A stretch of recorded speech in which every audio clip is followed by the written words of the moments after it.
โง่ควายจ้างมาตายแล้วเหลือหนังดูเขาคุณยังเอาใจการใดจะล่วงสุดตับปุ๋มปอดใส่คุณเฮาก็ยังกินลำอิ่มต้องมนุษย์เฮาตายสหายปีน้องไผบ่ห่วงของอะไรสุดแต่ดูโผเอาควางเสียไก่โกจักปินไพ่ผีมาหลอกบานผีมาหลอกบาน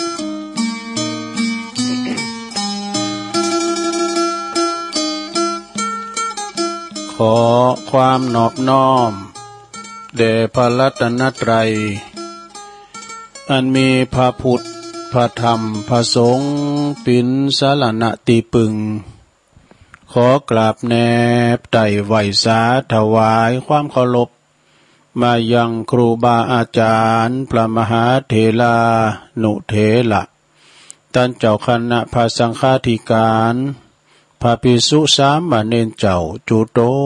นจุองค์กุวัดวาอารามพร้อมตึงสำนักติภักสงฆ์โดยเนอเจริญปอนมายังบรรดาปออกแม่ออกศรัทธาตันสาธุชนนักศีลนักบุญคุณดีตั้งหลายเนาะปอหลงแม่หลงปอลุงแม่ป่าตั้งปีป่าหน้าเอาอาศรัทธาตีนจองห้องวัดเท่าแก่หนุ่มกำใจยิงต่างหลายเมื่อบ่ายแล้งมาก็ม้วนคืนมาฟังรายการนี้เปิ้นก็ใส่ชื่อว่ารายการสารธรรมยามบ่าย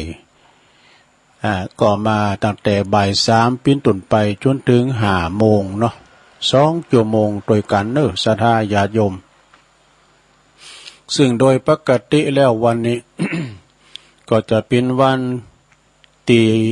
อาจารย์ท่านพระครูอภิวัฒนาวิกรมเปิ้นเป็นผู้ดำเนินรายการทุกวันพุธเนาะเปิ้นจะสนทนาธรรมกับอาจารย์ท่านพระครูสุเมธธรรมเสวีผู้ลมรายการแต่เนื่องจากว่าวันนี้แต่ตั้ง2 ท่านประกอบมีศาสนากิจเนาะอาจารย์พระครูอภิวัตก็ติดประชุมอีกติดประชุมแล้วก็ท่านพระครูสุเมธธรรมเสวีประกอบเกมงานที่จะมีปาริวาสวันที่12 ถึง22 ธันวานะสวาตุเจ้าก็มากันถึงวันมากำ4 กำ 5เอกะเนาะสายไผสายมันเปิ่นก็มาประชุมจุ่มนุมกันก็มีเป็น20 ปลายปุ่นแล้วหรอนะมาจุมาหอมกันมาตั้งเต้นตั้งรักปักเต้นกันจะมาเข้าปริวาสเปิ้นมาก่อนเนาะนะเปิ้นมาจับจองสำรองตีอยู่ตีจะพำหนักผักตีปืนต้นไม้ก้าวัดมอนฤาษีนี่เปิ้นเป็นวัดที่กว้างขวางเด้อญาติโยมนั่นหลายแล้วก็ประหลวงอุทิศจาชัยเขาปีนั้นเลิมเขาดังนั้นกรรมการเปิ้นเนาะมีท่านพระครูสุเมธเขาเนี่ยเปิ้นนั้นไปอันซื้อเอาต้นไม้นะเป็นเก้าเป็นกอนะเปิ้นไปเบามาปลูกลมลื่นดีเนาะมีนกก้ามีหยังก็มากินหน่วยไม้ก้านี่ก็เป็นที่ลมลื่นเนาะลมลื่นแต่สมที่ว่าจะมีงานปฏิบัติธรรมเข้ากรรมปริวาสก้าแล้วก็งานกฐินนะงานกฐิน300 วัดนี่นะโอ้คุณหนักคุณหลายศรัทธาญาติโยมเนาะก็เลยท่านพระครูอภิวัฒนวิกรมแต่ว่านี่ก็ไปงานโดยการที่วัดหนองลั่วชันเพลโดยการเปิดกับวันนิมนต์ตุลุงแตนไปกันเนอะนะตุลุงก็ไม่ได้ไปไหนวันนี้นะซักผ้าซักโคหดน้ำก็ไม่พองปฏิบัติปัดกวาดวัดวาถึงย่ำแรงย่ำบ่ายมาก็มาเข้ารายการอู่จ้าเนาะเป็นครูเป็นกีมครับปอออกศรัทธากลางวีกลางวันนี่ก็คุณก็บ่ฟังกันหลายเก่าเปิ้นก็ไปการไปงานกันนะศรัทธาญาติโยมเป็นครูเป็นกีมครับปอหลงไม่หลงเขาเด้อนะอู่จาปาใส่กันไปนะแต่ก่อนอื่นนั้นก็ขอประกาศและจืออันนี้ก็เด้อสถานีวิทยุเด้อในเครือข่ายที่เปิ้นรับสัญญาณรายการ ช่วงเวลา 15-17 นาฬิกาเนาะขอบคุณสถานีวิทยุคลื่นธรรมะของชุมชนวัดห้วยตองซักเด้อ FM 98.75 เมกะเฮิรตซ์ โซนใต้ซ้ายใต้นี่ก็ฟังกันไปขอบคุณสถานีวิทยุคณะสงฆ์อำเภอฝางเด้อจังหวัดเชียงใหม่ FM 100.25 เมกะเฮิรตซ์พี่น้องเมืองฝางแม่อายชัยประการฟังกันชัดเจนดีเนาะขอบคุณสถานีวิทยุคลื่นพระพุทธศาสนาการศึกษาและวัฒนธรรมวัดไฝหินเนอ FM 104.50 เมกะเฮิรตซ์องค์ขลงในเมืองก็ฟังกันไปขอบคุณสถานีวิทยุมนเสียงธรรมวัดบุผารามอำเภอแม่แจ่มเนอ FM 106.25 เมกะเฮิรตซ์แล้วก็ขอบคุณสถานีวิทยุบ้านทุ่งเรดิโอ FM 89.50 เมกะเฮิรตซ์อำเภอสันป่าตองโดสาญาติโยมอันนี้เปิ้นก็เกี่ยวกล้องสัญญาณรายการช่วงเวลานี้ปิ้นตุนไปเนาะส่งตรงถึงบ้านถึงจองสราเอ้ยยามบ่ายยามแรงเหมือนกับเฮาไปวัดไปว่านะครูบาอาจารย์เปิ้นมาจัดรายการเนาะตอนบ่ายตอนแรงก็เปิ้นบางตุนเปิ้นก็เทศน์นำเทศน์ธรรมเหมือนเฮาไปฟังธรรมตอนวัดมาตอนกลางวันตอนในกลางวันสายนะสราตอนนี้เฮาฟังกันอยู่บ้านอยู่จ้องก็ทุกอิริยาบถสี่ตามแต่เจตนาจะเยกการกันไปทำบุญทำงานทำการกันไปเอาหูจดจ่อฟังวิทยุเอาอีกก็แล้วเนาะการเอาหูฟังจดจ่อฟังนี่มันก็ได้การได้งานกันว่าตานี่ติดอยู่จอโทรศัพท์ปุ่นเนี่ยพอเล่นเฟซพอไลน์มันได้การเนาะเวลาก็จะลงเลยผ่านไปฉะนั้นญาติโยมทั้งหลายนะก็ฟังกันไปนะอย่างรายการตุลุงนี่ก็จำเดก็เอาธรรมเดชพองเอามรดกทำปืนบ้านปืนเมืองปืนล้านหน้าเฮา เอานิทานชาดกมาพองเข้าห้ำกำเคอเกตเล็กเกตน้อยนะมาเราสู่จูกันฟังกับพี่น้องศรัทธาญาติโยมทั้งหลายนะอันนี้ก็จะเอานี่มาว่าให้เกินเนอะ ยะตุมันเป็นนิทานชาดกเหมือนกันฟังก็อันนี้มันก็ได้เราออกมาสักคำเถอะเนาะศรัทธานะเปิ้นว่าพระเนี่ยสุปะพุทธะเนี่ยเปิ้นเป็นโลกเลื่อนนะโลกขี้เหินศรัทธาญาติโยมเนาะอันเนี่ยอย่างก้ามบักเก่าตุลุงทองบนจังหวาน่ะฝนตกซิมันนานเอื้อนมาขี้เหือนมันนานตาย โลกเลื่อนนี่มันก็เป็นติดต่อนะสระขีดตูดก้าโลกเลื่อนเนี่ยมันก่อนนี่มันเป็นโลกสมัยมันก่อนนะเป็นโลกสมัยดึกดำบรรพ์สมัยข้างพุทธกาลมาแล้วโลกภัยไข้เจ็บโลกหาก็ลุงกินบ้านกินเมืองก่อนนั่นก็มีอยู่สมัยข้างพุทธกาลพระพุทธเจ้าก็ไปเจริญพระพุทธมนต์ไปสวดปัดล้างควานนะก็หายจากโรคภัยไข้เจ็บนะแต่บัดเดี๋ยวนี้ก็ขอให้ระมัดระวังกันเด้อลงเด้อปิ้นตีหน้าปิ้นโหงเด้อมันมารอบสองมันมายามหนาวนะไอ้โควิดนี่นะถ้าจะไปประมาทกาดจะไปตกเด้อใส่เม็ดเทโอ้ปิ้นตีหน้าปิ้นโหงบ้านเปิ้นเมืองเปิ้นในติดกันเป็นพันเป็นหมื่นนะจำนอกประเทศพุ่นน่ะถ้าเด้อโอ้ด้วยความปิ้นโหงแต่ใส่เม็ดเทจะไปอยู่ที่คุณซูมให้เนาะโลกอันนี้มันมาใหม่นี่มันก็พัฒนามันอ่ะเฮาก็พัฒนาวัคซีนเนี่ย มันก็พัฒนาของมันนะมันบ่มีอาการว่าจะส่งจะมุ่งตรงสู่ลงปอดมันเจ็บกะคอไอแห้งนี่นะประวัตินะไอแห้งโอ้เป็นตีเป็นโหงเด้อคุณสวอย่างเฮาเนี่ยเนาะสะดาเนาะเรานิทานเกินตัวไปอุ่นนักอ่ะ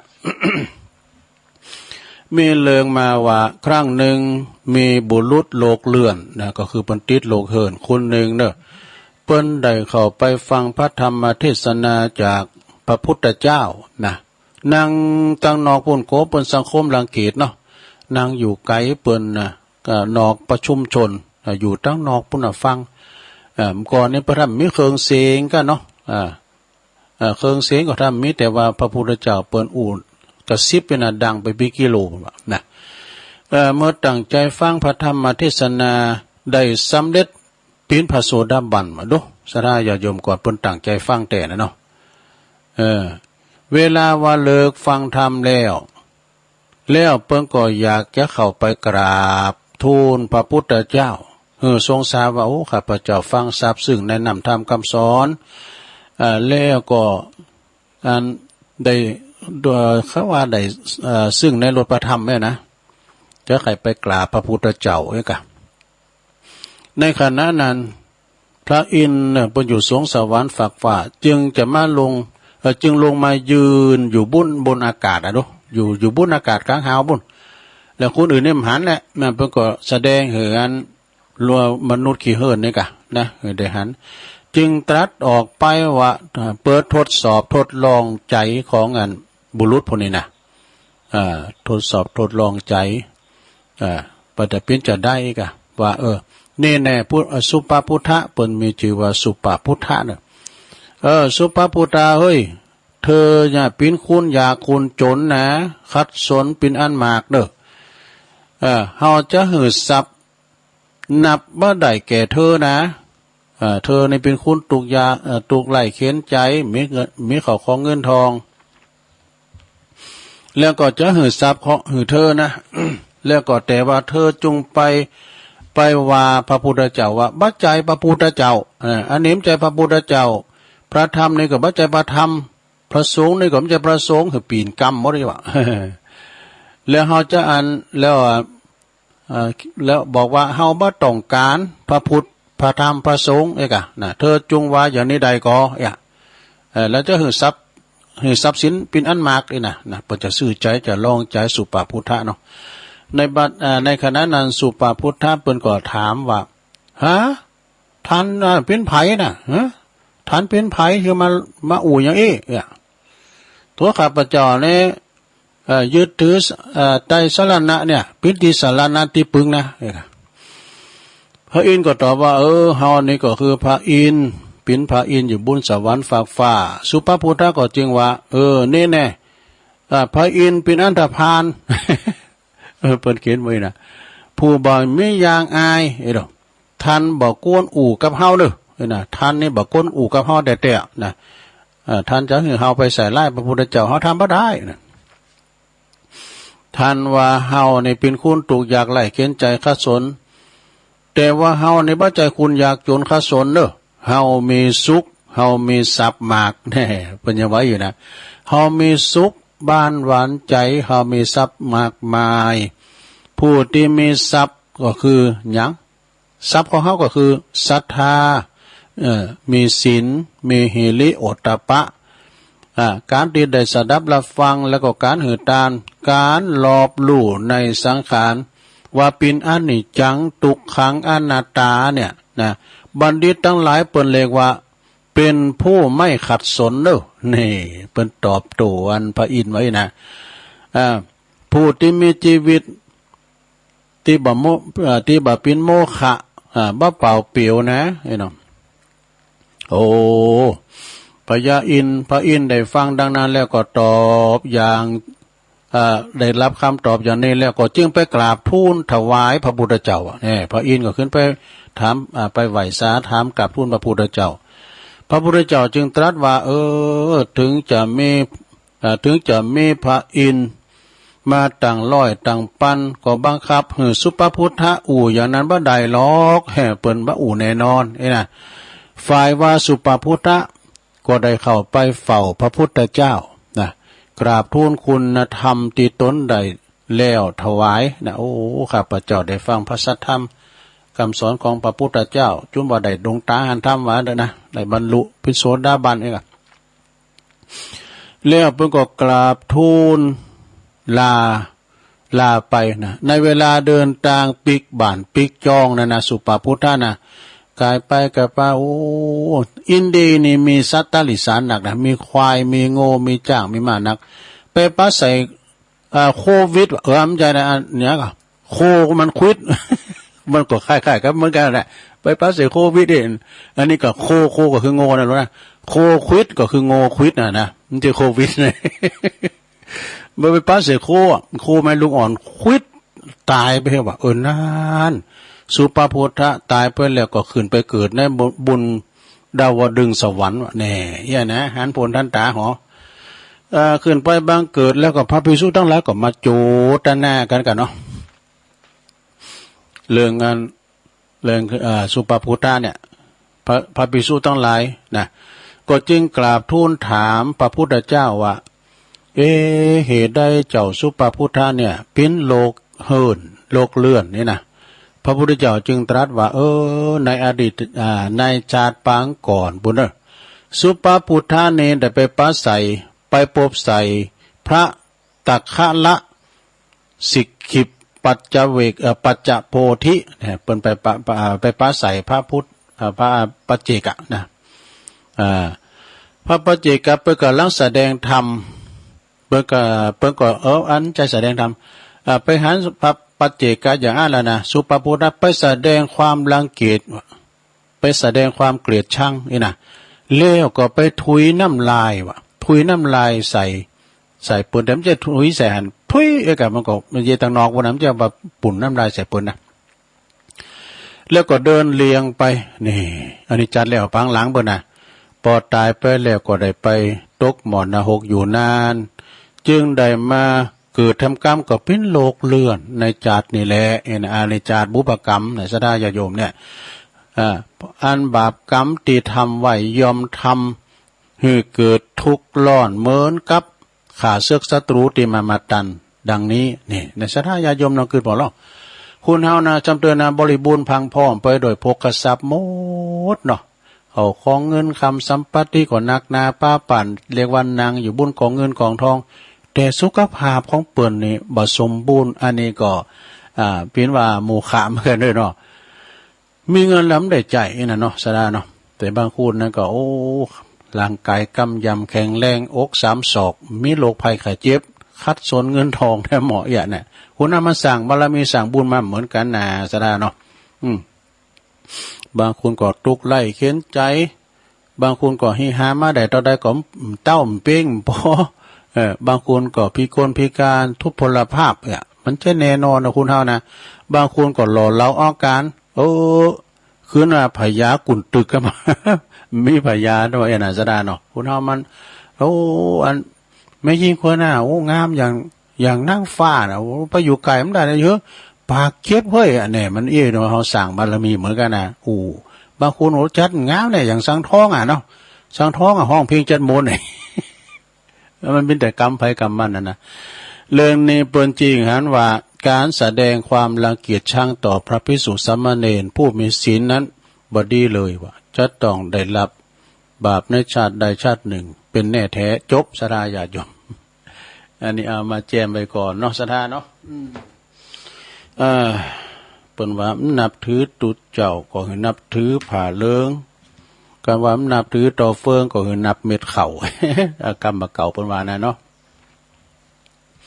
เอาอันนี้มาว่าตามกรรมหนึ่งเกินศรัทธาญาติโยมในเมตตาบารมีธรรมอาจารย์ท่านพระครูอภิวัฒนวิกรมเปิ้นส่งมาให้ตุลุงจะมาแสดงศรัทธาเนาะขยายความเนาะในสมัยครั้งพุทธกาลเนี่ยหมายความว่าพุทธเจ้ายังตุนยังองค์อยู่นะลงเนาะเปิ้นยังมรณภาพยังเข้าสู่นิพพาน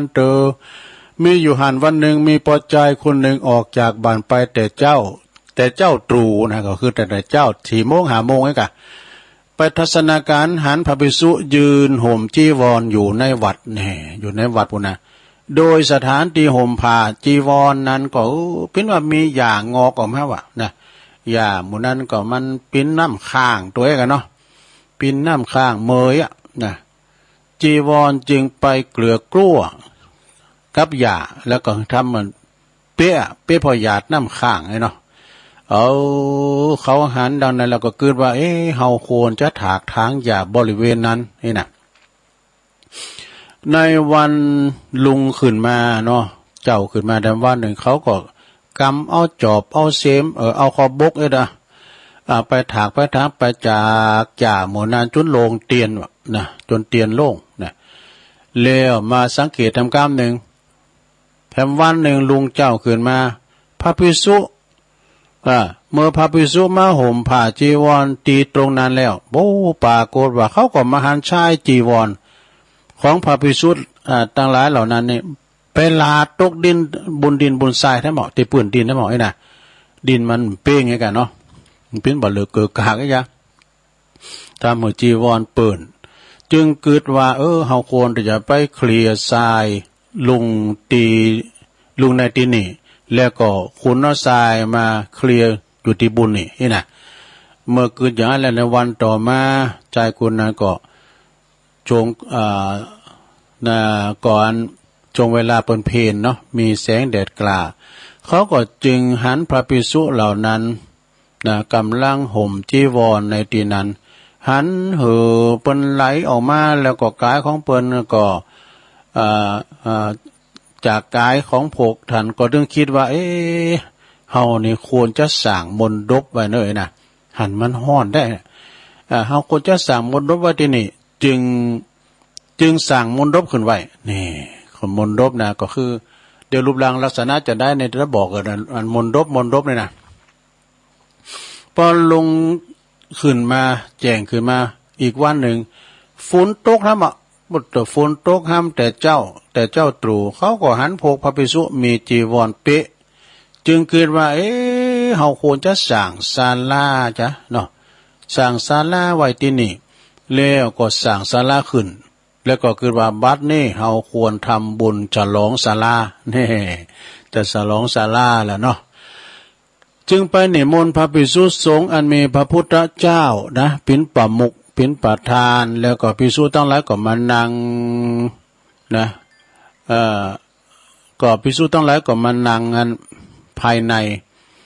นแล้วก็ภายนอกศาลานั้นแล้วเนาะแล้วก็ถวายภัตตาหารเนาะถวายภัตตาหารในเวลาเสร็จภัตตกิจเขาก็ไปกราบ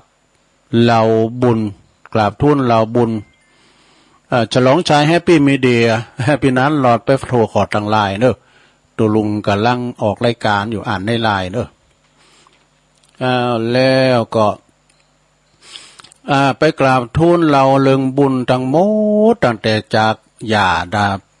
กวาดทรายได้หญ้าจนแปลงอย่างต่างหลายว่าพระพุทธองค์ก็ทรงทราบแก่แล้วได้แก่ทากได้แต่ทากหญ้าคือจากหญ้าทุมทรายแล้วก็สร้างมณฑปและสร้างศาลาเนี่ยพระสัมมาสัมพุทธเจ้าตรัสอนุโมทนาว่าโอ้ผู้มีปัญญาสร้างบุญกุศลอยู่คราวละน้อยนะโดยลำดับจากกำจัดมลทินคือกิเลสของตนได้เหมือนช่างทองปัดเป่าสนิมออกจากทองฉะนั้นนี่เมื่อจบพระธรรมเทศนาใจคนนั้นก็บรรลุปินพระโสดาบันแน่สดาญาโยมนะอันนี้ก็จบลงไปแต่เปิดมีคำอธิบายข้อคิดที่อ่างยิ่งนะมนดบนั้นมันหมายถึงสังเลยนะข้อหนึ่งเนอะมนดบนั้นหมายถึงสังคือหมายถึงสถาปัตยกรรมนะชนิดหนึ่งเนอะฐานลางนี่จะเป็นรูปสี่เหลี่ยมจัตุรัสสร้างโดยไม้หรือว่าอิฐถือปูนก็ได้ยอดหลังคานั้นจะเป็นทรงจอมแห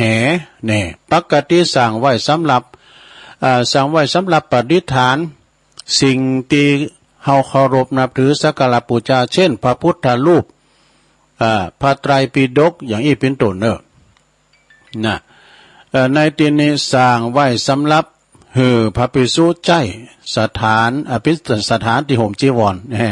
อันนี้เปิ้นแปลงไว้นะแปลงใบห่มจีวรเนาะต่อไปข้อที่2นะ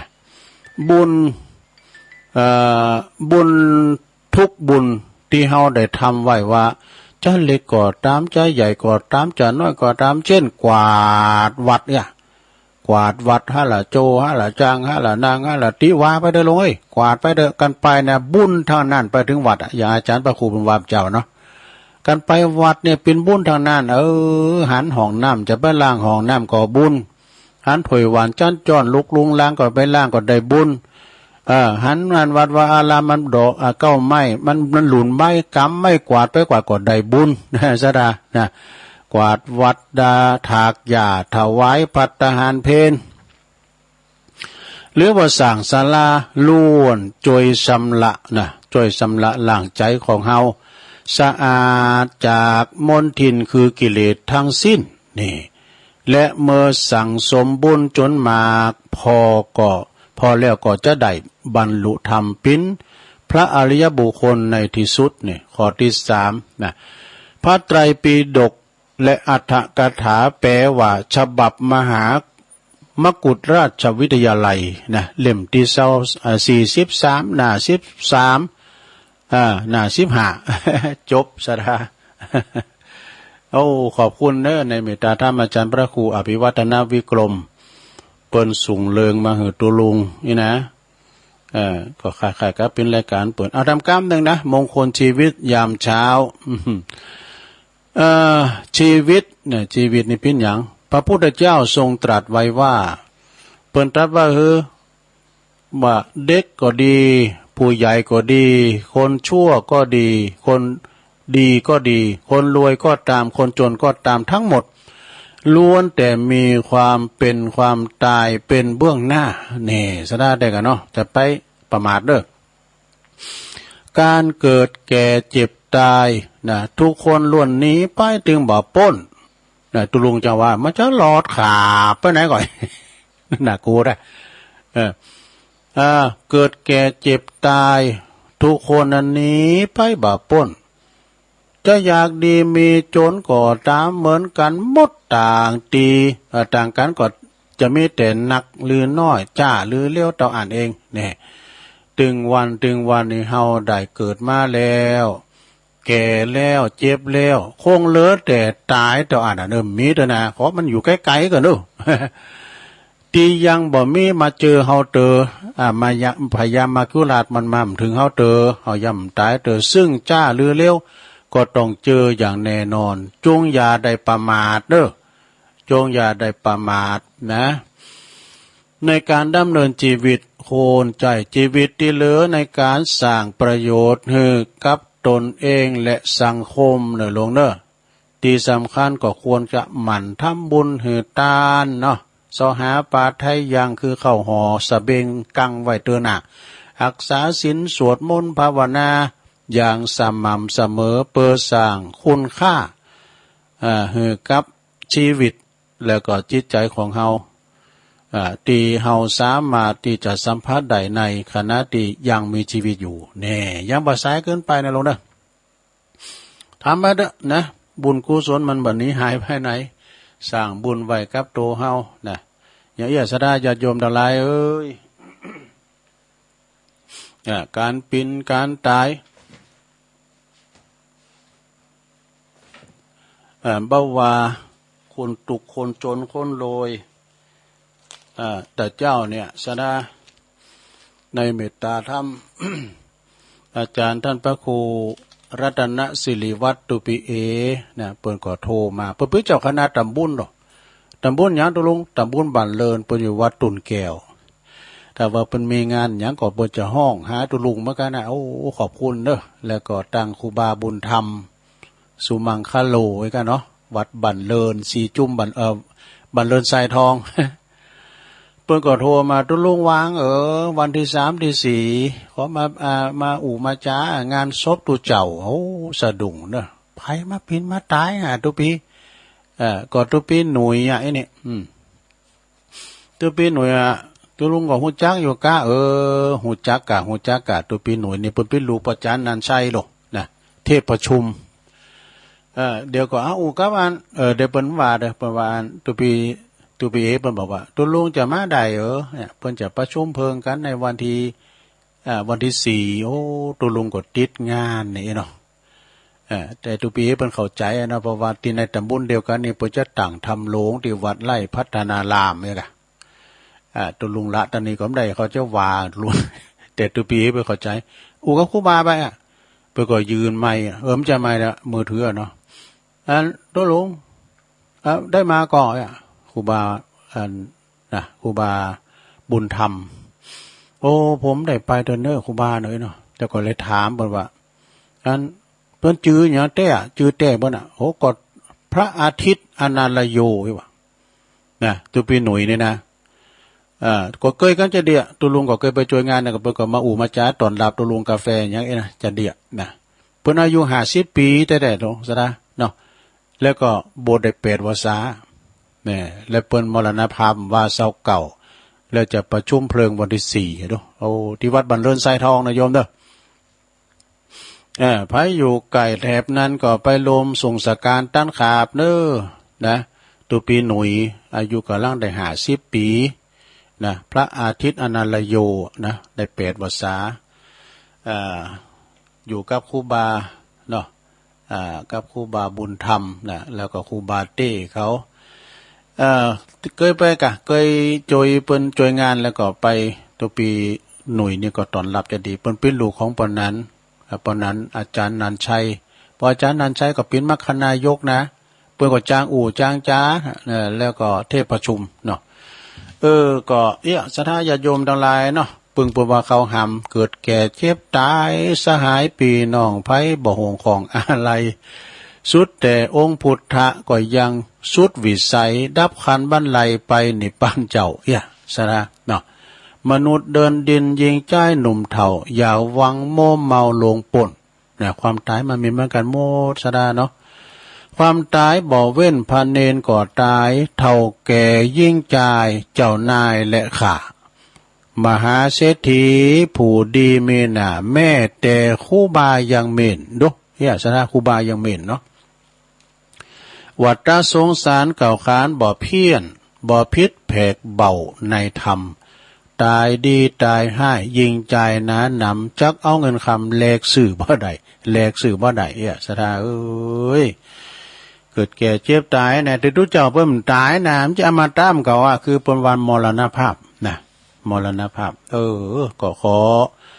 วันพุกเจ้าเนี่ยเป็นรายการตุลุงก็เลยต่างจิตอธิษฐานใจว่าจะเตดนำเตดธรรมอุทิศส่วนบุญกุศลไปหาตุปีหนุ่ยนะพุกเจ้าจะเตดธรรมอุทิศถึงเปิ้นสัพพะทานังธรรมะทานังชินาติการทำบุญหือทำเป็นด้านชนะการทำกุสิ่งกุอย่างศรัทธาญาติโยมเนาะจาติจัลลาพยาติมรณะการเกิดแก่เจ็บตายเนี่ยมันเป็นธรรมดาคุณเฮาเนี่ยแต่ไปประมาทนะซับเตอนางกินข้าวได้แต่ก็ตากง่ายก็มีนะเนาะไปแพะไปป่าก้ามจางก้าเนี่ยแล้วเตก็ไปเขาแพะไปเถินไปป่าก็ซัดไล่คบก็มีนะงูซกกาแล้วเตก็ถูกซัดไล่มาขนาดว่าแมงอันนี้จักเข็บแมงป่องเนี่ยมันครบในสเตอมันแปรดูคือว่ามันผึ่งเนี่ยก็ได้มีดเนี่ยตัวน้อยมันจีนะมันแปรนะบทไปห้องยากันเนาะสะด้านหน้าไก่หน้าปองนะจีแม่เดียวนะจีแม่เดียวนะสะด้านเนาะสัตว์ไล่ถูกปิดยำกาไปแพะไปป่าไปกลางตุงกลางหน้าเวลาเฮาวันมีโรคลุมประจำตัวเนาะจำเตอลุมมันขืนก้าเนี่ยสมมาเดี๋ยวอยู่ดีไม่สุกนะลงนะแม่แต่น้ำตื่นเนี่ยการตาวลุมมันช่วยเลือดตัวเก่าไม่ได้นะน้ำเขาหูดังเขาก็ทำเขาตายได้นะสะดาเนาะน้ำในโกได้เตะน้ำกับไฟในโกได้เตะไฟเนี่ยก็มันใหม่มาเนี่ยมาดื่มเอาอย่างเงี้ยเด้อน้ำก็อากามันโถมมาโอ้ยวันนานเนี่ยกับหลวงพ่อบุญส่งโสภณจิตโตเปิ้นปิ้นตุลงสมปานเจ้าวัดเสาหินสีโบบานดอยติปุ่นน่ะเปิ้นก็มาหับตุลุงรถตู้สองคันกระโดดว่าจะไปไหวพระธาตุดอยนางเกิ่งเนี่ยกะที่ครูบาบุญศรีปุ่นน่ะฮอดก็ว่าดอยเต่าพุ่นน่ะโอ้ก่อนกำไปกำก่อนก็น้ำหมู่ไล่ตางก็มีนะก็น้ำหมู่นี้มาลุดไหนมาลำเลยไปถึงจุดหมายปลายทางได้ปุดตุนน้ำยันทะเลลูกน้ำแต้น้ำว้างวันถามคุณไก่หมูหิมนะตำบุญนาคอเรือนะแล้วเปิ้นมีเฮอหางยาวก็เปิ้นก็ขามไปขามมาได้อยู่นะแล้วเปิ้นถามคุณเฒ่าแล้วก็เดี๋ยวแม่ครูทองคำที่วงคำก็มารายงานว่าปวดทบพิวันน้ำมันหนุนจากปุ่นตุลุงเขินผู้มีพลว่ะดูโอ้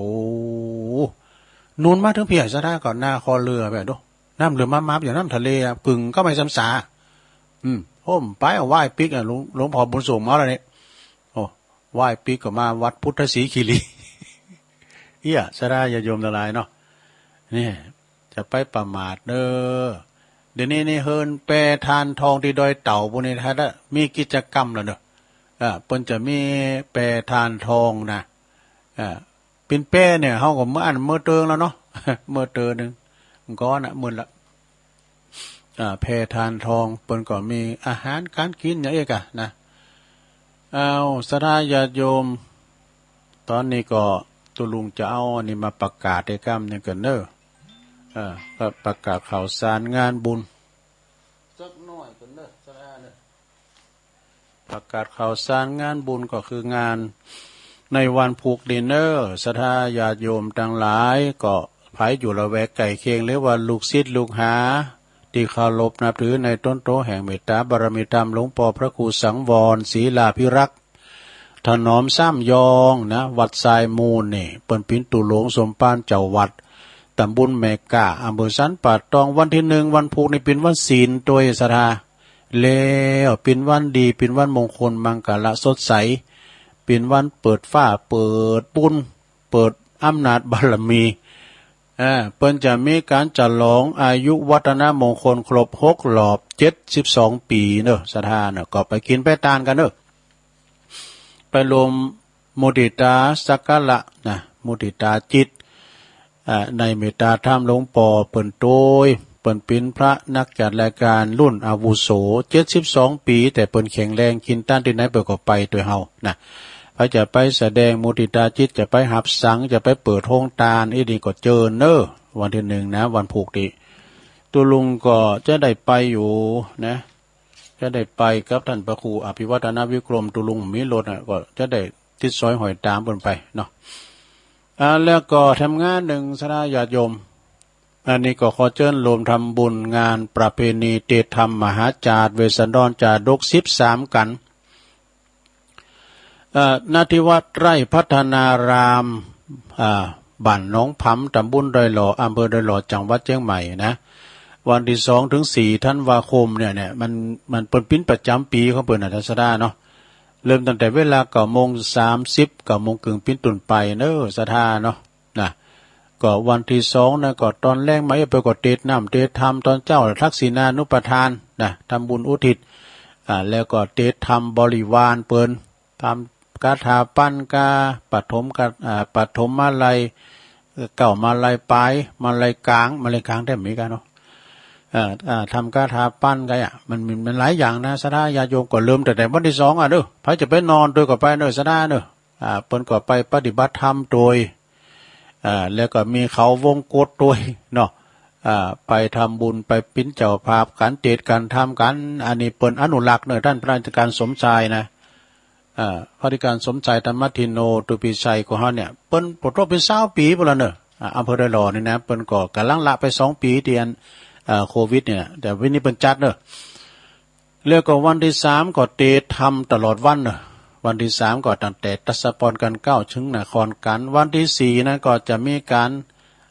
สืบโหราจาตาแห่การเทศสืบชะตาแล้วก็จะมีการตอดผ่าป่ากันนะอันนี้ก็ทุกหน่วยงานเนาะโดยมีส่วนราชการมีท่านในอำเภอเนาะนางวาสนาบุญธรรมช่วยท่านในอำเภอเปิ่นจะมาเปิดงานโดยแล้วก็จะมีทางชมรมกำนันผู้ใหญ่บ้านแล้วก็มีทางอบต.ซึ่งก็อบต.เพิ่นก็สนับสนุนในงบประมาณมาด้วยเด้อนะว่าที่ร้อยตรีสุรพงศ์กับวังนะเปิ้นก็จะมีการตั้งทำโรงนะสถาญาติโยม2 ถึง 4ธันวาเนาะที่วัดไร่พัฒนารามหนองผำเปิ้นก็เข้าเนี่ยกะเข้าที่อำเภอดอยหล่อเนี่ยนะสถาเข้าที่ต่างหงยาต่างอำเภอน่ะต่างหลายอำเภอนำได้นะก็ประกาศข่าวสารงานบุญกันไปเนาะก็สายก็เข้ามาเลยๆกันเดียวกันเด้อ สายแต่ขึ้นจ้าวันเนี่ยเดียวกันขอประกาศอันนี้ก่อนเนอไอ้บรรจงการทวงศ์ตักตังลายแม่จันเลื่อนใสจากเวงตาการเนอคนดอยนกยุงไหวสาบารมีธรรมหลวงพ่อเนอสันติเจติยากร ซึ่งเปิ้นเป็นเจ้าคณะตำบลวัดเกตกาลามอุ้ยสาวคุ้มตะวันด้วยรัตนกุมมาในเมตตาบารมีธรรมหลวงพ่อพระครูสุนทรปัญญารัตน์เนอครูบาอาจารย์ของตุลุงทำตุนหนึ่งชมรมสกาย76โดยวัดมณฑาทิพย์โดยตุปีวันใหม่คุณแม่กันดาศรีเนตรฟังจากหางดงให้กำลังใจขอบคุณเนอคลื่นสีขาวกลุ่มคลื่นสีขาว140นวลนิดชาวชาติโดยนะแล้วก็มีฉลองใจแฮปปี้มีเดียเพิ่นโทรมาเจ้านะครับมีคุณแม่ศิรินทิพย์เนอะบุญเลิศเนาะแล้วก็ท่านพระครูเพิ่นก็โทรมาวัดนางแลบนนั้นลำปางพุ่นนะพระครูสุทัศน์นะแล้วก็แม่เดือนเพ็ญทิมหว่างโดยแม่เดือนเพ็ญทิมหว่างก็โทรมาจากน้องหานำบ่อโลงด้วยนะแล้วก็โยมยุพินหอมมาลาพี่น้อยจากแม่หยวกนี่ก็กลางเวียงเชียงใหม่หน้าศาลากลางเนาะอันนี้ตักทางไลน์เรียบร้อยแล้วต่อไปตัวลุงจะเช็คคืนกันเนาะ จะเช็คคืนสัก3-4 สายแล้วก็จะยอบอย่างให้กั้มไม่กันเนาะพระจะโทรมาก็โทรมาเนอะ0899556506นี่ลองโทรกันมาจะแจ้งผลการทำฟังชัดเจนดีก้าอีกเนาะหรือว่าตั้งนั้นฝุ่นตกตอนนี้ฝุ่นอ่อยเจริญปอนครับไว้ครับลุงครับอันนี้น้องเบลครับปลูกปลากันครับผมครับปลูกปลากันน้องเบลบ่จะไปห้องเพลงอย่างด้วยเดี๋ยว7 โมงก็จะไปแล้วเนอะดีแล้วสาธุปลากันไผกะหันตัวน้องเบลตัวจริงเสียงจริงก็ไปพอเนอะสมณเณรเอาหลักก็จะไปนะนวัตการครับอันนี้ตั้งได้เนี่ยพอออกอันนี้นันเทิงสมณเณรครับปีนานมาแล้วปีนั้นบันเทิงปีนั้นบันเทิงจากสันพเนตรดีกะขอบคุณเนอะปีนั้นค่ะสันพเนตรทุนยองเหมือนกันขอบคุณปีนั้นหลายๆเนอะเจริญปอนแม่ตาเจ้าตะลุงแม่สมผัดเนาะเจ้าฟังนิทานกับม่วนดีน่ะนิทานก็เดี๋ยวก็จะมีน้ำอยู่นิทานนะก็เดี๋ยวนี้พระภิกษุคือผู้ขอเป็นกำลังใจตะลุงและเจ้าขอบคุณหลายๆเด้อเจ้าแม่ตาเจ้าสาธุแม่ย่อยสันทรายเข้ามาแถม0899556506เจริญพรไม่หลงสายฝนแหละเจ้าไม่หลงฟังเจ้าแล้วกะเจ้าฟังว่าเปิดคำนี้แล้วกะดีแล้วกะวันนี้มาเต้นเปิ้นแล้วกะแต่ว่ามันพูดบ้านตุลุงบอกนะเจ้าเรียมเจ้านี่เปิ้นก็คือเต้นธนาอัดตุลุงปิดมือถือเจ้าแล้วไม่ได้อ่านไลน์เพิ่นมาอ่านไลน์ก็5 โมงปลายเพิ่นเต้น3 โมงอ่ะโดตี 3เจ้าตี 3แล้วไม่ได้เต้นตะก้าว่าตุลุงปิดมือถือไว้ก่อนนี่ก็เพิ่นไลน์มาน้ำได้อ่านเจ้าขอบคุณยังพวกเจ้าดึงมาอยู่เนาะขอบคุณแม่หลงเนอะรักใจตุลุงเนอะตูแม่หลงสายฝนจันทร์กุณจิตอาสานะจากน้องผ่าขาวสว่างก้าเพิ่นก็ไปกวาดวัดกวาดว่าทีมงานของเพิ่นมีดูแล้วก็พระครูชัยทองคันโดยเจริญปอนไว้แต่เจ้าตุลุงแม่ก้อยเจ้าแม่ก้อยอยู่ไหนก็สันกำแพงไว้เจ้าสันกำแพงเนาะฟังเจ้าแล้วแม่เนาะเจ้าดีกะขอบคุณหลายๆแม่ก้อยเนอะฟังไปติ๊กวันผูกเจ้าก็มาอยู่ผูกเจ้าจะเดททำมันอุทิศบุญกุศลไปหือตุปีหนุ่ยเนอะบุญเปิ้นอยู่วัดบันเลินไซทองเปิ้นจัดประชุมเพลิงวันที่4นะเจริญปอนแกไม่สาบจ้าไปลุงแม่สีท่อนะเจ้าอันนี้เปิ้นอยู่หนองโบไซปราการโน่นน่ะจ้าชัดเจนนี่แน่พระบาทอุดมวันนี้พระบาทอุดมเนาะเจ้าดีกะเป็นท่านพระครูน่ะ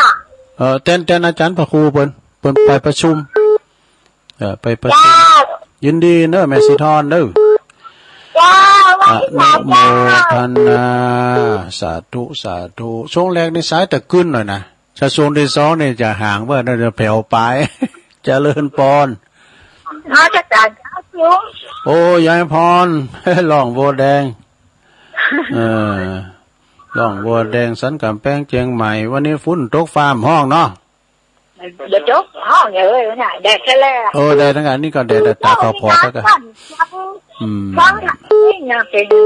เห็ดไทยเหรอเจ้านี่เปิ้นเอาเทปใส่ดูอาจารย์พระครูเปิ้นเอาเทปใส่ทุกเจ้าเนี่ยตื่นเจ้าฟังเพลงกะเนาะอ้าวยินดียายพรเอ้ยโทรมาอีกก็พอใจละเด้อเจริญปอนสาธุเจ้ากะไว้สาเจ้าตุลุงเจ้าแม่พันนะเจ้าฟังอยู่เจ้าโอ้แม่พันป่าบงเป็นน้องตังฝางมาแล้วป่าบงเวงตุลุงอยู่กำลังใจในเจ้าตุลุงเจ้าโอ้ขอบคุณยินดีหลายๆเด้อน้าฮ้อนนะวันนี้นะเจ้าตุลุงวันนี้นี่แดดฮ้อนเด้อวันนี้นะสั่งของฮ้อนเจ้านักการน้ำท่วมแล้วเนาะคือจะมาน้ำท่วมได้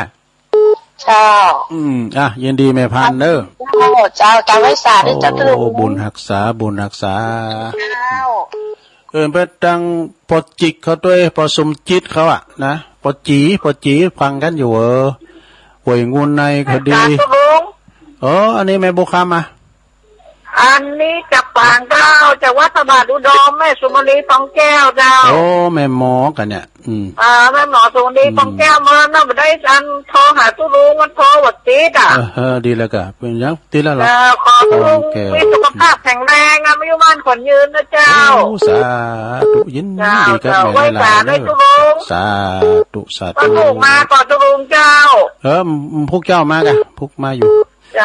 เจ้านี่เป็นรายการตุลุงโดยตรงเนาะขอบคุณแม่หมอเนอแม่หมอสุมาลีเนาะฟองแก้วเจริญพรอันนี้แม่โบพัดก่ะแม่โบพัดก็ไปรู้ว่าชัดเจนนิดเนอะวันนี้นะชัดเจนเดียวอันนี้แม่โบพัดกุลันลุงนะ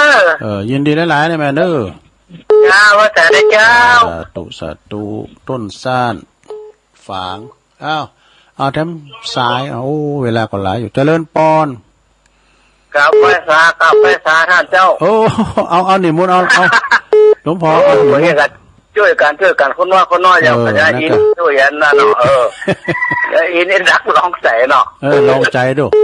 แรงตัวแบบโคนะถ้าลองใจไปหันเดี๋ยวไปหันจะได้แล้วหรอกครับเอาเตือนะหันแค่สินบนสินบาทค่าสินบนได้กินแล้วได้ม่วนนะลุงเจ๊กะถ้าปวดไผ่มาตี3เขาคนขี่รถรู้รถเก่งกันเป็นบ้านเสาราพิกมาขี่รถบัสเดินจับไม่ยุ่งกันเนาะอยู่คนดูแท้ดีไปอยู่หูหนูมันบัดดีหูหนูที่มีมุ่งลวดเป็นไงนะเนาะอันนี้ธรรมะทุกอย่างมันสอนแต่ตัวลุงที่ทานเนี่ยก็ไม่ใช่ธรรมดาเท่าคิดไปทีๆแล้วเนาะคนเขาตั้งมันมีสติตั้งใจนะโอ้ดีแต่ฟังลงแตนก็ฟังบัดแตนก็ฟังมาได้ไปแต่2-3 วันเลยนะนั่นกับฟังไปกับเป็นกำลังใจกันกะโทษหลวงพ่อก็น่ะทุกฟังใครมากก็ฟังละ3 โมงเหมือนกันนะพอเริ่มเปิดฟังสนใจมากผมเก็บเอาเก็บความรู้ไว้ประดับสู่เขาไว้ด้วยเอาไว้เผยแพร่คนอื่นคนตัวเนาะแม่นะอันนี้ถือว่าผมได้ลองลงจูเอาของเพื่อนเนาะทำดีไปสอนกันได้นะแต่กันไว้สาคุณบ้าครับขอบคุณครับเปิดไม้แล้วเดี๋ยวI'mสายเจริญปอนไม่สาจะลุงอันนี้ก็คุณเฒ่าโบกก้างเนาะเจ้าพวกมีก็พวกเจ้าเหมือนตามปกตินี่ก็มีเหมือนเดิมเจ้าโบกก้างสันกำแพงมีช่วงกันจะลุงเนอะเหมือนกันเน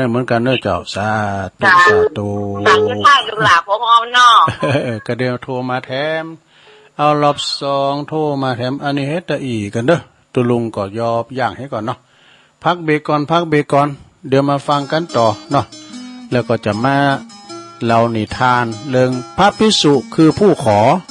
พิจารณาเดี๋ยวถ้าฟังเด้อตะอีก่อนเด้อเจริญปอน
เอาแล้วศรัทธาญาติโยมตั้งหลายเนาะเจริญปอนศรัทธาญาติโยมชงที่สองเนาะสุดท้าย ขณะนี้ท่านทั้งหลายกำลังรับฟังรายการสารธรรมยามบ่ายซึ่งตามปกติแล้วก็จะเป็นรายการสนทนาภาษาธรรมซึ่งดำเนินรายการโดยอาจารย์พระครูอภิวัฒนวิกรมแล้วก็ท่านพระครูสุเมธธรรมเสวีผู้ร่วมรายการเป็นรายการที่เปิ่นสนใจกันหนักหลายแต่ว่าเนื่องจากท่านพระครูทั้งสองเปิ่นมีศาสนกิจเนาะ ก็เลยนิมนต์ตุลุงแตนไปก่อนนะบริหารเวลากันไปก่อนนี่กันนะตุลุงก็ตึงไปไหนซักผ้าซักโคปฏิบัติปัดกวาดใส่น้ำดอกแล้วก็มาเข้ารายการเนี่ยเนาะสดาเนาะก็จะไปลืมเนอะสดาญาติโยมเนาะอันนี้ก็ประกาศทำกรรมหนึ่งก็ว่าท่านพระอาจารย์อาทิตย์อานาลโยหรือวัดตุปีหนุ่ยเปิ้นพินพระลูกวัดเนอะวัดบันเลินทรายทองตำบลบันเลินอำเภอป่าซางในเปิ้นก็กำลังได้อายุ50 ปีเปิ้นบวชได้8 พรรษาเนอะเปิ้นได้ละสังขารไปวันที่29แต่ว่าเนี่ยนะแล้วก็วันที่3เนี่ยวันห่างวันดาวันที่4ก็เปิ้นจะประชุมเพลิงศพเนอะสถาตีละแวกไก่เคงก็ไปโลมเนอะส่งสการตั้นขาบตันพระอาจารย์อาทิตย์ตุปีอาทิตย์ตุปีหนุ่ยนะซึ่งเปิดกับพินลูกของปอาจารย์ปนันชัยเทพประชุมนะอยู่กับวัดกับว่ามาพินจัดมื่นแล้วก็เปิดได้ละสังขารไปในนามของท่านเจ้าคณะตำบลประธานจัดงานก่อท่านพระครูสิริรัตนสิริวัฒน์ตุปีพระครูบุญธรรมสุมังคโลนะเจ้าวาดด้วยเนาะ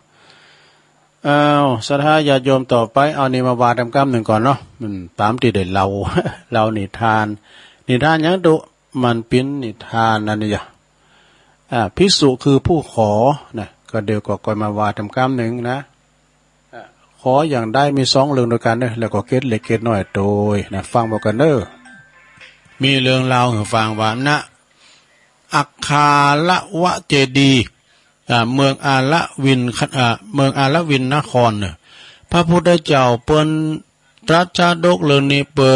ภิกษุนะสอนภิกษุในเมืองอาละวีบ่เหือเป็นผู้ขอนะบัดเดี๋ยวนี้มันทรงอย่างอี้นะพระพุทธเจ้าบ่ได้สอนตุเจ้าทั้งหลายจะไปปากันเลไลพี่น้องชาวบ้านเปิ้นหิหามาบักกลุ่มบ่ปอน่าจะส่งลูกส่งหามเฮหนังสือน่าจะซื้อข้าวปลาอาหารมากินแถมยุคนี้มันก็ยุคโควิดกับพาวๆเรื่องเลไลนะไปเลไลเพิ่นกะอยู่ตามอัตภาพคนโตเก่ากะนะเพิ่นก็ว่าไปนะพระพุทธเจ้านะจะไปเลไลศรัทธานะก็คือหมายความว่ามีใจความว่าอย่างอี้เนอะเปิ้นบ่ฮือดังภิกษุตนหนึ่งเปิ้นนิยมขอกับพี่น้องเจ้าบ้านนะเมืองบากาจนมีพระภิกษุตนหนึ่งนะเปิ้นสอบขอกับไผเข้าวัดเพิ่นก็ขอเดี๋ยวนี้นะลื้อหลังคาโฮงนะขอกระเบื้องสัก 2-3 แผ่นเนอะการไผไปก็ขอไปไม่ก็ขอว่าภิกษุคือผู้ขอนะจนว่าบ้านเมืองนั้นเนี่ยมันกล้าเข้าไปวัดเพราะว่าตัวเจ้าเพิ่นคือขอพระพุทธเจ้าบอกเผาๆมองกาไปเลไล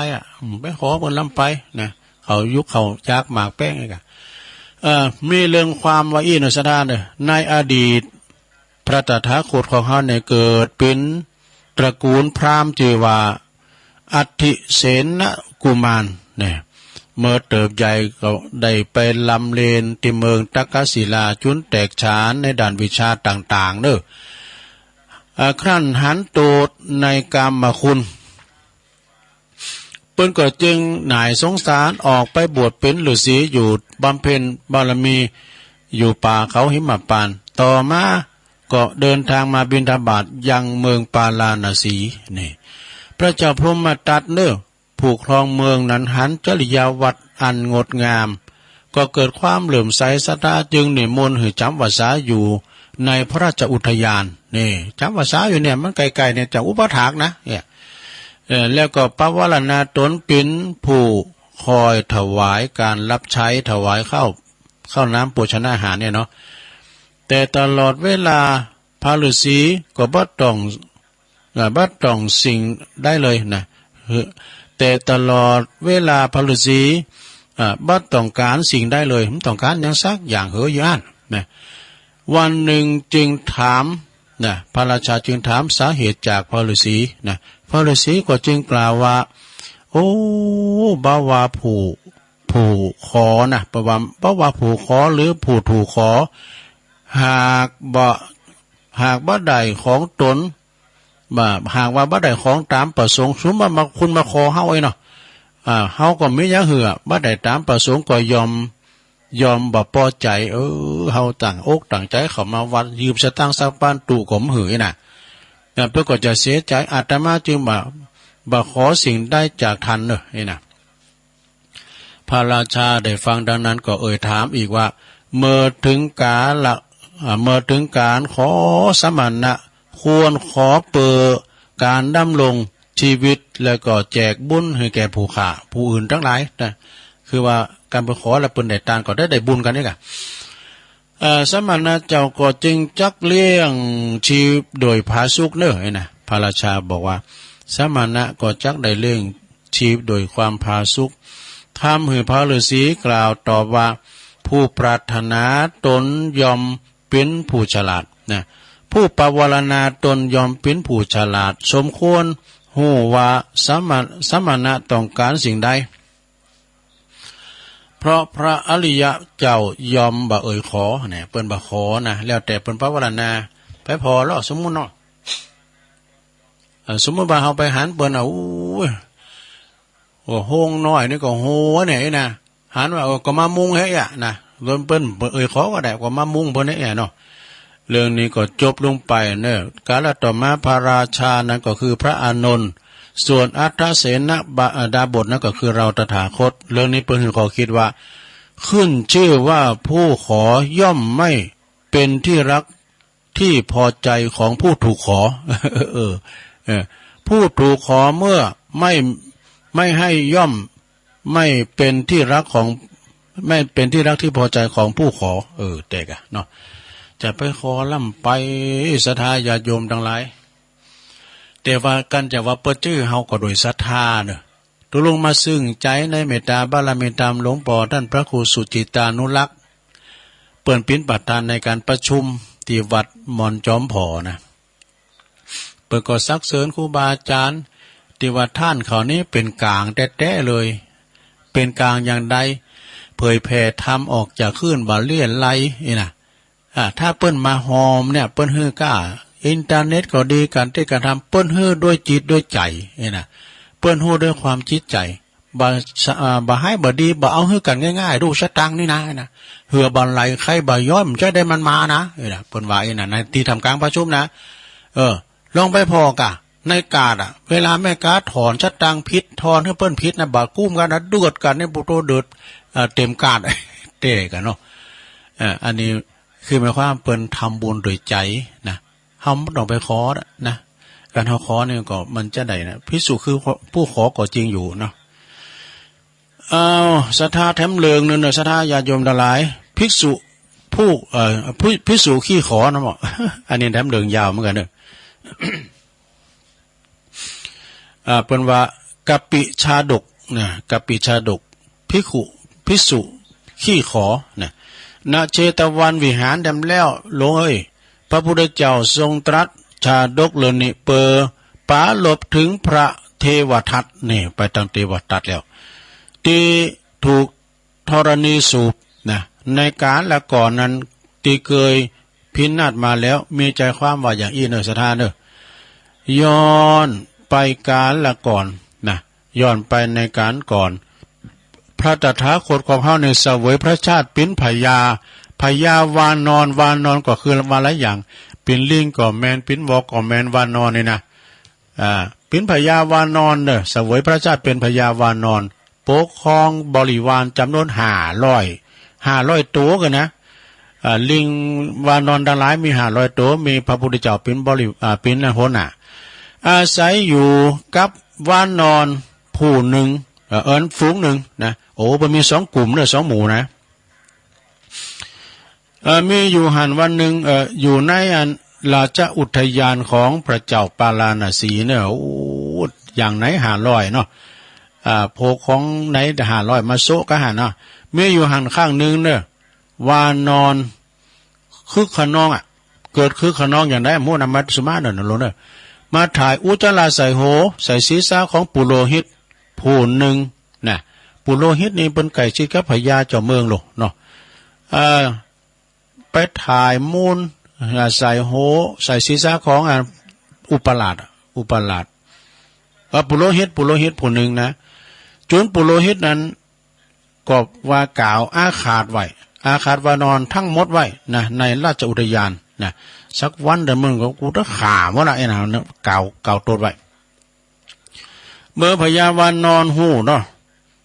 พญาวานอนตังดีนะพระพุทธเจ้าเขานะเปิดเสวยเป็นพญาวานอนหูเหตุการณ์ดังนั้นแล้วนะโอ้เหตุการณ์ดังกล่าวเนี่ยมันจะเป็นตั้งดีเนอะมันจะเป็นทางหล่มจมทางหายนะมาหาหมู่เฮานะหากว่าอยู่ที่นี่ต่อไปนะผู้ปองไล่จะมาหาเฮาเนอะเฮาก็จักเสจักตายเสียหมดนะคงจะต้องปัสกับความสิบหายพินาศพินแหนแต่บ่วันใดก็วันหนึ่งนี่นะอันนี้พญาวานอนอันฝ่ายดีวานะเนาะจึงได้ปากันเนอะจึงได้ปาบริวารไปอพยพไปอาศัยแห่งอื่นที่อื่นไปแล้วนะเป็นหูภัยนะภัยจะมาหาโตเก่าแล้วก็ส่งบริวารวานอนนะส่งบริวารที่ไก่ชิดนะเจ้าจงไปบอกไปเตือนมาหือวานอนพญาวานอนต่างฟูงเขานะคือเหมือนโพกเนาะตั้งงานพญาวานอนก็ทรงใจอันลูกน้องคุณสนิทไปบอกเหมือนกันเนาะไปบอกคือพญาวานอนต่างฟูงเนี่ยนะแต่ว่าพญาวานอนต่างฟูงแล้วหมู่โพพญาลิงวานอนทั้งหลายบอกเจอฟังบ่สนใจยังซักอย่างกินนอนเลลากันไปนะเปิ้นเตือนแล้วก็ยังบ่ฟังอย่างใดยังอาศัยอยู่ในราชอุทยานตามเดิมนี่นะต่อมาเนี่ยศรัทธาญาติโยมทั้งหลายต่อมามีนางตาสีคนหนึ่งเนี่ยเปิ้นถูกไฟไหม้ลกถูกน้ำห่อนลกพื้นแผลจากกันตีหลังนะปู่โลหิตกำนี้ก็ปู่ตัวใดโอกาสแล้วกันเนาะได้โอกาสแล้วจึงหันปิดโอกาสดีแนะนำหือพระราชาว่ะนะไม่อยากเลยนะท่านบอกพญาบาทเจ้าไม่อยากเลยสักน้อยเลยนะหือไปเอาน้ำมันที่ทำจากอันตัวอันว่านอนมาตาเดมันจะหายอย่างปิดทิ้งอีกว่ะเอาพญาเอาลิงเอาว่านอนเอาพญาพระราชาก็จึงสั่งหือทหารไปสังหารว่านอนนะไปสังหารว่านอนตายท้ายที่สุดว่านอนในราชอุทยานก็ถูกสังหารตายสิ้นทั้งนั้นทั้งหมดเลยว่าโอ้มีตายหมดแล้วก็เอาน้ำมันวานอนมาตาแพ้ว่ะในกาลต่อมาเนี่ยพญาวานอนฝูงต่างฝูงนั้นก็คือเทวตัตฝ่ายเทวตัตที่ตายเนี่ยนะซะละเปิ้นจิ้มเจิมฟังนี่นะเปิ้นเตือนน้ำฟังนี่เปิ้นหนีกับหนีนะแล้วก็ลูกน้องโตก็ไปถ่ายรถใส่ปุโรหิตในกาลต่อมานะพญาวานอนต่างฝูงนั่นก็คือพระเทวทัตวานอนปินประดิษฐ์นั่นก็คือเราตถาคตเรื่องนี้เปิ้นถึงขอคิดว่าผู้มีปัญญาย่อมหาทางป้องกันก่อนภัยจะมาถึงตัวจบลงไปซะละตัวลุงลืมขีดเนาะจบลงไป2เริงอันนี้นะ2เริงนี่เดี๋ยวขี่ได้ก่อนนะมาขี่เราซ้ำตัวลุงกับปุ่นให้3 ปีกันถ้าวันออกรายการอยู่ถ้ามันเรามันกำตอนเอานกลืมแห้วกำนกลืมแห้ว เจ้าเราถึงไหนเนี่ยก่อนเรากันไปฟังกันไปศรัทธาญาติโยมทั้งหลายในตอนนี้ก็ยังเจ้าอยู่มีเรื่องเราทั้งอยู่จ้างเท่าจ้างเท่าพิ้นจะได้เอาไว้ให้ก่อน วันนี้ก็เป็นวันเล่นรายการตกแตนเปิ้นอยู่ศรัทธาวันพุธนี้ก็ยังมาอยู่เนาะตอนนึงเลยนะศรัทธาได้วันพัดศุกร์เสาร์ทำดูพัดศุกร์เสาร์ก็เป็นรายการตุลุงเป็นรายการสัพเพเหระอันนี้ยังมาตกมาแตนเปิ้นอยู่อาจารย์พระครูเปิ้นบ่อยู่นะเปิ้นบ่ได้อยู่ตุลุงก็ตกแตนไปแต่เปิ้นอยู่ก็เฮาแตนถ้าเฮาอยู่ก็เปิ้นแตนไปนะศรัทธาญาติโยมเป็นอย่างอี้นะรายการอันนี้มันเป็นรายการวัดใจมันได้มีหยังศรัทธาญาติโยมก็เพื่อว่า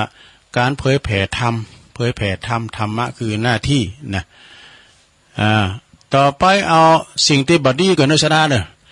คำว่าบัดดีเนี่ยก็คือบัดดีนะคำว่าดีนี่ก็ดีเปิดจะขืนเฮินใหม่ก้าเปิ้นเอาดีปินโฮงเนี่ยนะ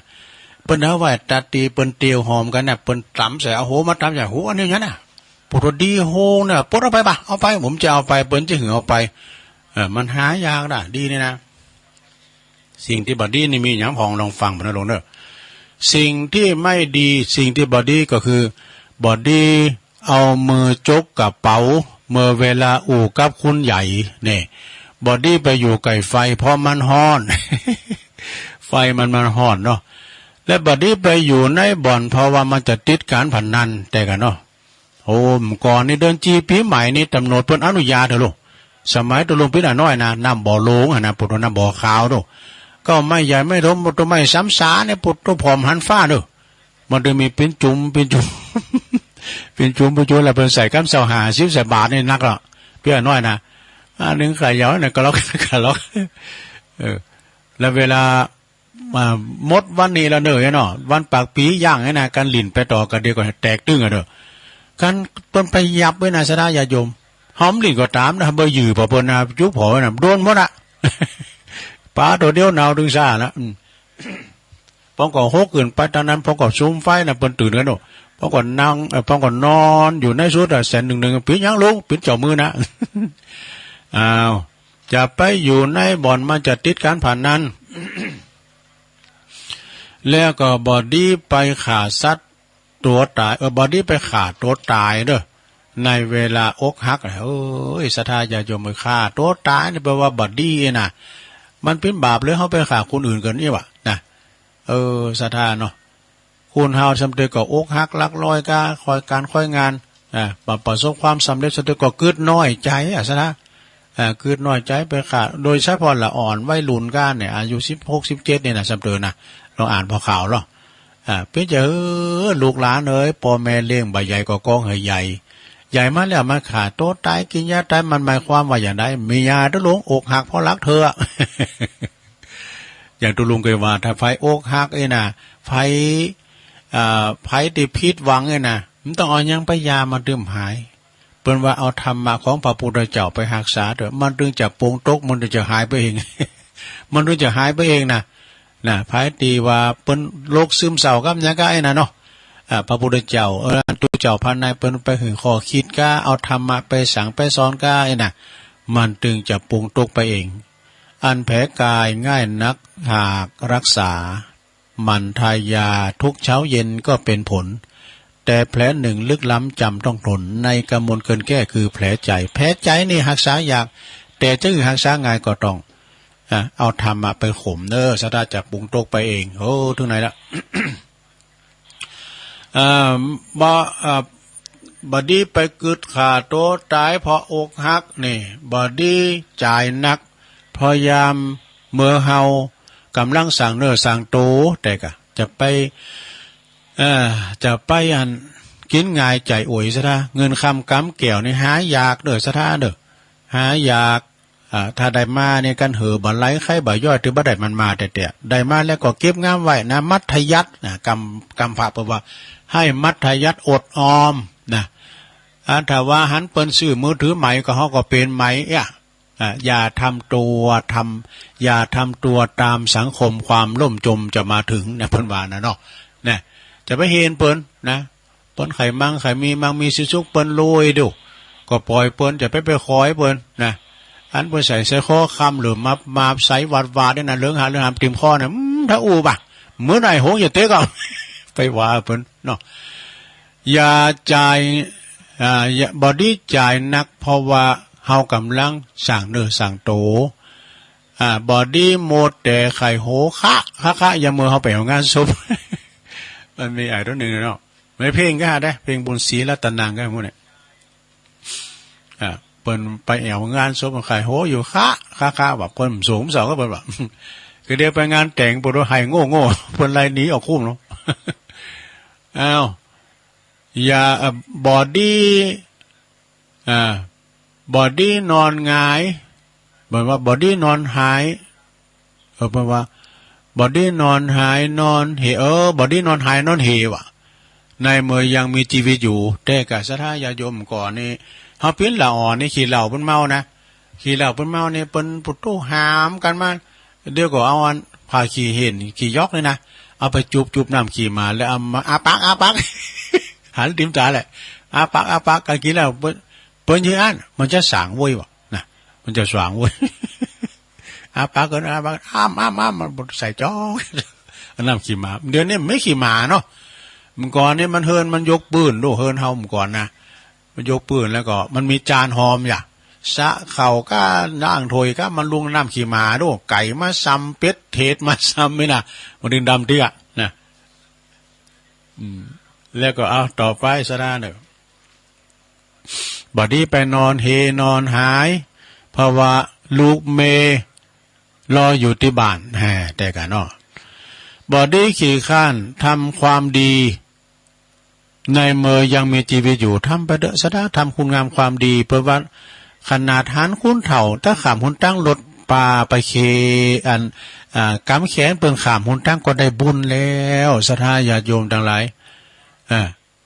เฮาทำบุญใส่บาตรกับตุกับพระก็ได้บุญแล้วแม่แต่ยาจกวันอภิภกคุณขอเนี่ยเปิ้นมีกินแต่แต้มก่อนเปิ้นละอ่อนนะเปิ้นก็ปาถุงไว้นี้ถุงก็เก้านูนเตียวปุ๊ดผ่าปุ๊ดเด้อันนั้นเปิ้นเป็นยาจกแต่ซักไม้เต่ามากกเวลามาก็เฮาเดินนั่นเด้อหมานะเฮามาโอ้ลูกหลานเอ้ยป่อขอเข้าสักหน่อยเด้อเปิ้นว่านี่ลูกหลานเอ้ยป่อขอเข้าสักหน่อยเด้อเฮาอีดูบ่เนาะตักมาใส่เปิ้นจองแล้วมันต้องไปได้น่ะเปิ้นก็ปันป้อนน่ะเฮายกมือไหวนี่อย่างดูเจ้าอย่างเน้นเขามากุมเขาอ่ะกะแต่มันสถานะเหมือนกันเนาะอันนี้เปิ้นเป็นดูเจ้าอันนั้นเป็นเน้นแล้วอันนี้เปิ้นเป็นยาจกว่าได้ไปพวกขอแล้วพองก็ว่าดีเปิ้นนี่แข็งบ่มาขาพ่อแบกอ่ะตีนมือก็มีอ่ะอย่ามาขอบ่เยี่ยมไปรับจ้างขึ้นลำไยพุ่นไปว่าเพิ่นคุณเฒ่าเนาะเพิ่นก็ตอบทิ้งอ่ะบ่ดีเมื่อมีชีวิตอยู่นะไปมานอนเฮนอนหายแล้วก็บ่ดีอู่เรื่องไร้สาระเนาะก็เรียกว่าตัวลุงอู่เรื่องไร้สาระก็ขอสุมานะลงเด้อสุมาโดยมันก็มีกำกับมันมีกำกับนะกรรมดีก็มีกรรมบ่ดีก็มีเหมือนกับละครมันจะมีตัวให้ตัวดีดูละครอย่างต่างๆนะมันมีดาวยั่วดาวยวนดาวกวนประสาทอีกเยอะแยะมากมาย บ่ดีนะข้านทำความดี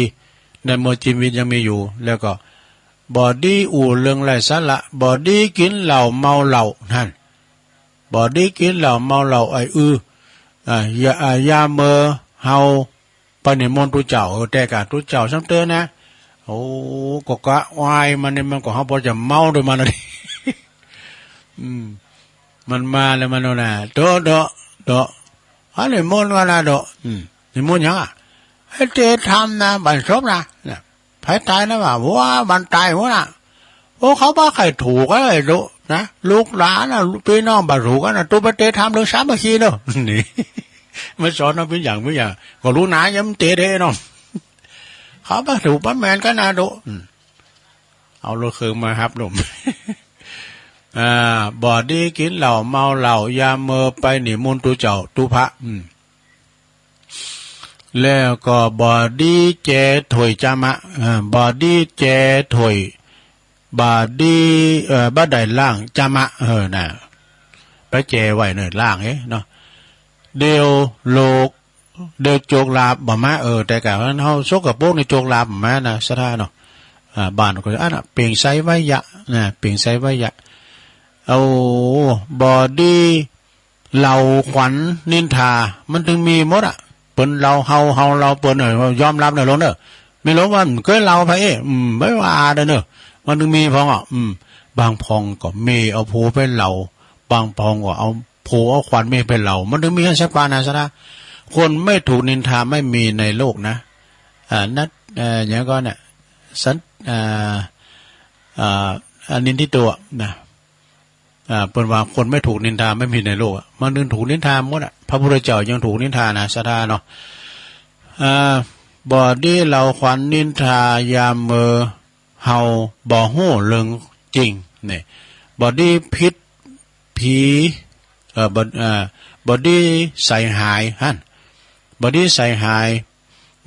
ในตี เขตอภัยทานหายนี่หลงหูจักหายนี่หูจักละอ่อนนี่หูจักเนาะหายก็ใส่ก็โมงเหรอโมงเรื่องหูจักอะโมงอะอย่างตุลุงเคยเราลูกไปลาวเนาะเป็นคุ้นเมืองมาเป็นแม่ไปลูกยองแม่โผเป็นยองเนาะแม่หนานก็เด็กก็เอาปลาใส่หม้อแกงกันเลยไม่เอาใส่ในโมงอะในโมงอันอย่างเป็นโมงเนาะพิ้นว่าของสหาปองเงาแม่หนานก็เดี๋ยวเขาพอใจเอาเขาพอในกล่องนั้นใส่หายกันเลยน่ะเขาพอดมันเป็นพิ้นว่าเขายินนะเนาะนะบอดี้ทรมานสัตว์น้อยสัตว์ใหญ่นะจะถ้ามือเฮาอายุแสนแต่กะซะได้เด้อไปทรมานสัตว์นะเอาอีกกันนะมันยาวๆนะหลงเอาจือคุณก่อนนะไผจือตามนี่ก็เป็นบุญเด้อซะได้เด้อจือของคนสำคัญฉะไหนนะ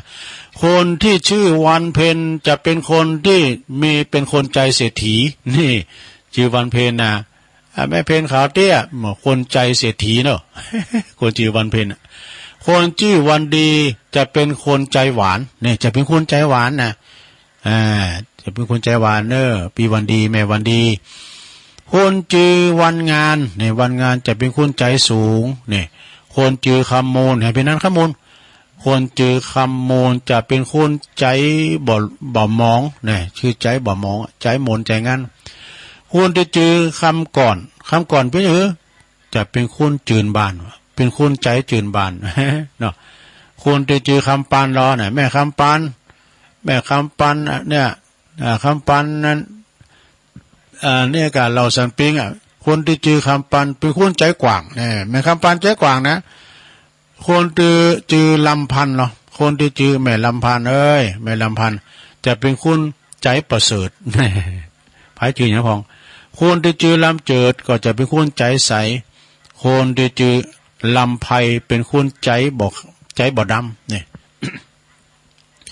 คนที่จือทองคำนี่แม่ครูทองคำที่วงคำคนที่จือทองคำก็เป็นคนใจดีนี่คนที่จือทองสีเนาะทองสีนี่จะเป็นคนใจว่องไว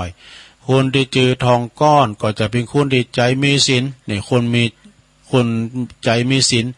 คนที่จือสมศรีก็จะเป็นคนที่คุณใจบุญเนี่ยแม่สมศรีคนที่จือสมบูรณ์เราแม่สมบูรณ์จะเป็นคุณใจใหญ่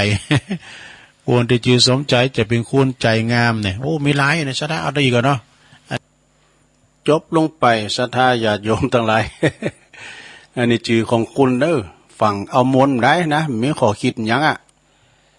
ก็คือจือในเปิ้นต่างว่าจือพ่อจือแม่ต่างมาแล้วก็ถือว่าเป็นสิริมงคลแล้วเนาะ เป็นจือมงคลแหละบางคนนี่ไปเป็นจือก็เป็นได้มันเป็นยังนะคนก่อนนี่บ่ยัดต่างจือคุณนี่ไปหาปอหน่อยปอนั้นไปหาสาธุเจ้าครูบาบ่โลนะเพิ่นจะต้องบวกลบคูณหารโลกะคางะเอาตัวเดชตัวสีเพิ่นมีนะอันใดเดี๋ยวที่มันเป็นอากาลกินีเพิ่นก็เมาเพราะว่ามันใหญ่มากมันหิบ่มากค่าบ่ขึ้นนี่กันเนาะเดี๋ยวนี้ยังก็ใส่ไปเลยนะน้องแองจิล่าน้องก็ซิล่าพี่ยาวนะว่ากันไปเนาะเอาต่อไปศรัทธาญาติโยมทั้งหลาย ตัวลุงก็มีทั้งอย่างหนึ่งนะอันนี้ก็คือเป็นนิทานกล่อมอันนี้กล่อมทั้งหน่อยนะเอาทั้งกล่อมหนึ่งก็เดียวตัวลุงก็จะได้ประกาศข่าวสารงานบุญทั้งหน่อยหนึ่งเนาะงานวัดเหล่าป่าตานวัดปักตั้งเจริญแล้วก็วัดมอนฤาษีถ้าประกาศให้เสียงกับพวกเจ้าเนาะพวกเจ้าอันนี้จะเป็นนิทานเรื่องสังนะ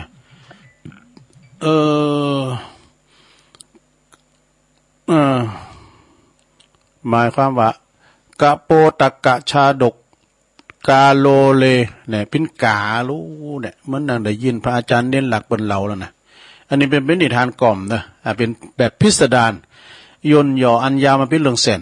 ณเจตวันวิหารพระพุทธเจ้าเปิ้นก่อหันพระภิกษุรูปหนึ่งนะมีจิตใจละโมบโลภมากจึงตรัสชาดกเรื่องนี้เปิดสอนให้หันโตดของความละโมบโลภมากบ่ฮู้จักบ่ความว่า ในอดีตนะพระตถาคตของเฮาในเสวยพระชาติเป็นนกพิราบนกพิราบก็คือนกเขาแก่เนี่ยนะซะนะนกเขาแก่ที่มันอยู่ตามวิหารนะอาศัยอยู่ที่ปูนโฮงโคของเศรษฐีนะในเมืองปาลาณสีอยู่มาวันหนึ่งเนอะก็ยังมีอีกาตัวหนึ่งเนอะมาขออยู่ด้วยกาเนี่ยมันตัวดำนะกาเนี่ยมันสอบลักขโมยนะกาเนี่ยตัวดำแต่ก็มาขออาศัยอยู่ด้วยฝ่ายปอโคเนอะตีปินคุณเล่งดูนกพิราบนะก็หันว่าจะมาเดินสัตว์ไม่ปีกเหมือนกันนะเพิ่มปริมาณอาหารเนี่ยมาแถมอีกกามันมาอยู่เพิ่มแถมนะก็จึงผูกกระเช้านะคือแปลงห้างที่อยู่ของมันผูกกระเช้าอีก1กระเช้าแต่ว่าอีกาเนี่ยเป็นนกตีขี้เกียจขี้ข้านแล้วก็มีความละโมบไปว่ามันขี้เกียจขี้ข้านและมีความละโมบทีนี้เต้นที่มันจะออกไปหาอาหารข้างนอกเหมือนกับนกพิราบมันไปอีกาเนี่ยแต่งนอนอยู่หั่นว่าแต่ว่ามันได้โอกาสมันก็ลักขโมยจีนในโคมากินเนี่ยทางที่นกพิราบเนี่ยเปิ้นเตือนแล้วเตือนอีกนะแต่ไปเจอจะไปขโมยลักของเปิ้นในโฮงโคเนยกะนะแต่มันก็บ่เจอฟังว่ะนะบ่เจอฟังมีอยู่หันวันหนึ่งเนาะปะโคไปหันกับตากับตอนตีกาเนี่ยมันลักขโมยมันขโมยของก็เลยเจอลกขุนว่ะเปิ้นจับแต่เปิ้นลกขุนถอนขุนออกหมดนะถอนขุนออกหมดแล้วก็เปิ้นโรยด้วยพริกไทยว่าดูแขวนเครื่องเทศยะจนว่านกพิราบจนว่านกอันอีกาน่ะนะมีความทรมานแสนสาหัสเนี่ยเปิ้นเตือนลำฟังเนาะในการละต่อมากานั่นก็คือผู้มีใจลำอภิสุผู้ละโมบโลภมากนั่นแล้วนะนกพิราบนั่นก็คือองค์ตถาคตขอคิดเตือนใจเรื่องในเปิ้นบอกว่าความละโมบปิ้นบ่เกิดแห่งความหายนะมาสู่ตนจบสุดท้ายอันนี้ก็เป็นนิทานกล่อมเนาะสุดท้ายจบลงไป เวลาอะไรเข้ามาตุลุงอันนี้ประกาศกำกันนะคือวัดเหล่าป่าตาลเนี่ยเปิ้นอยู่ปุ้นตำบลเขตตำบลช่างเครื่อง อำเภอแม่แจ่มจังหวัดเชียงใหม่เนอะเปิ้นก็จะมีงานมีการนะในวันที่3ที่4ธันวานั้นเปิ้นก็จะมีการตั้งชุมชนคณะศรัทธาจากชุมชนบ้านแม่ปานสันเกงพร้อมเพรียงกันเราเตียนแล้วก็เราพุทธศาสนิกชนก็จะมีการสร้างพระพุทธรูปจากไม้จักสานนี่นะเปิ้นจะสานตอกเนี่ยนะเอาตอกไปสานพินพระพุทธรูปเนอะงานครั้งนี้ก็จะมีการวาดภาพบนแผ่นไม้นะแล้วก็ผนังโบสถ์ของวัดเหล่าป่าตาลด้วยเนอะอำเภอแม่แจ่มนี่นะโดยมีเหล่าศิลปินจากที่ต่างๆเนอะที่จะมีจิตอาสามารวมกันสรรสร้างงานศิลปะบนพื้นไม้ในวันเริ่มงานวันที่2นะเนาะ2พฤศจิกา2ธันวาอันนี้เพิ่นเขียนผิดเนอะ2ธันวานะก็เวลาประมาณ9:09 นาทีเจ้าบ้านเจ้าจองก็จะไปเด็ดไม้ไผ่กันนะมารวมกันแล้วก็จะมาจักสานพระพุทธรูปซึ่งเป็นวันที่เป็นเลิกงามยามดีนี่ต่อไปเป็นวันที่3เนาะวันที่3หลังจากวันที่3ธันวาก็จะมีการในช่วงเย็นนะช่วงแรงนะเวลาประมาณ 19:00 นเหล่าศิลปินก็จะโลมโตกันเปิดคุยกันแล้วก็เสวนาแนวทางที่จะวาดภาพโลมไปถึงวิถีชีวิตของพี่น้องชาวอำเภอแม่แจ่มเฮานะเปิดจะให้เกิดแรงบันดาลใจในการสรรสร้างงานศิลปะและก็ในกลางคืนก็จะมีการเผาบอกเขาล้ามกันนะบุตรปู่บอกแล้วเนี่ยเผาบอกเขาล้ามเล่งกันนะแล้วก็จะมีดนตรีปืนเมืองครับกล่อมแล้วก็แลกเปลี่ยนความคิดเห็นกันระหว่างที่เขาลมเสวนาเนี่ยต่อไปวันที่4สุดท้าย วันที่สี่ท่านว่านั้นก็เวลาประมาณว่า6:00 นตอนเจ้านะเจ้าบ้านก็จะโลมการที่วัดเหล่าป่าตานก็จะพระสงฆ์จะจุดเทียนใจเจริญพระพุทธมนต์แล้วก็บนในพิธีอุปกรณ์ต่างๆที่จะใช้ในการสารตอกพระนะแล้วก็วาดภาพบนผนังแล้วก็โบสถ์เช่นมีมีดมีไม้ไผ่มีมวยขวานอย่างต่างๆผูกกันก้าสีก้านี่ก็จะถูกนำมาลมพิธีคือพระพรหมนำพระพุทธมนต์เพื่อเป็นสิริมงคลหรอเริ่มเจ้าวาดกันก็แล้วก็จะเริ่มวาดผ่าสารตอกพระนะแล้วก็พระตอกสารนี่เปิ้นบอกว่าเป็นสิ่งที่ทำได้ยากเนอะหาศิลปินที่ว่าจะมาสารเนี่ยยากนะซะนะจะต้องมีองค์ประกอบหลายอย่างทั้งบุคคลก็ดีทรัพยากรก็ดีแล้วก็วันเวลานาทีและแรงจิตแรงใจมหาศาลในการที่จะสารตอกจนกลายเป็นพระพุทธรูปขึ้นมา1 องค์เนี่ยพุทธต้องใจไม่ใช่เรื่องง่ายๆว่าทั้งในการตัดไม้ก็ดีเนี่ยตัดไม้ว่าเปิ้นว่าตัดยามหนาวมันมีหมอดกินว่ะแต่เมืองเมียนมาพม่าเนี่ยเปิ้นจะตัดก็เดิน3เนี่ยนะเปิ้นว่ามันปลอดสารไม่ใช่ปลอดสารพิษมันบ่มีหมอดนะหมอดมันกินมันฉะนั้นทางวัดเหล่าป่าตาเนี่ยเปิ้นก็เป็นวัดล่างมานะได้บูรณะมาได้6 ปีแล้วโดยเมตตาบารมีธรรมอาจารย์ท่านพระครูปลัดบดินทร์ศิลสังวโรท่านพระอาจารย์เบิ้มนะพร้อมด้วยคณะศรัทธาแม่เจียมเฮาเนี่ยช่วยกันฟื้นฟูบูรณะปฏิสังขรณ์มาเป็นวัดที่ลมลื่นเนี่ยเดี๋ยวเปิ้นแปลงแปลงอันโบสถ์ใหม่นะโอ้งามวันนั้นตุลุงเขาก็ไปเปิ้นไปยกเปิ้นไปหล่อพระเจ้าเนาะฉะนั้นก็ขอเชิญเนาะ2 3 4นะอันนี้ก็กลางคืนเฮาเพิ่นก็จะไปกันหลายอยู่เนาะโดยการนำของครูบาอาจารย์แถมอีกอันนี้ก็ประกาศไปทำงาน1 สัปดาห์วันที่11นะ11ก็เป็นงานประเพณีสวดอิติปิโส108 จบที่วัดปากตั้งเจริญเนอะนะที่วัดปากตั้งเจริญปีนี้เพิ่นก็ฟื้นฟูมาเนาะขอให้ศรัทธาญาติโยมเนาะที่ฟังรายการก็ดีพระจะมาลมบุญกุศลด้วยกันวันที่11นะ11จบแล้ว12เฮาก็ไปใส่บาตรที่วัดมอนฤาษีเนาะ12 ถึง 22นะวัดมอนฤาษีเปิ้นก็จะมีการเข้าปริวัติกรรมพระสงฆ์โถประเทศเปิ้นจะมากันนะเดี๋ยวมาเป็น20-30ปุรกาเนาะเปิ้นมาถึงวันกรรม4กรรม5กรรม8ตุนว่ะเปิ้นก็สายไผสมันเปิ้นโจกันมากนะเพราะว่ามันครบบ่น่ะ400 500พวกเนอะศรัทธาเนอะนะฉะนั้นก็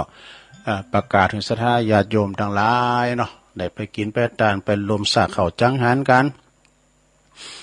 ไปลมฟังเทศน์ฟังธรรมกันนะ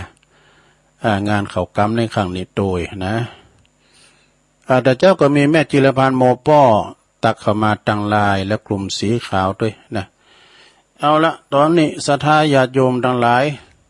แผ่วปลายหน่อยดู อย่างแต่ว่านี่แผ่วปลายหน่อยก่อนพี่ช้างแล้วเนาะตัวลุงก็จะประคับประคองจบเวลาไป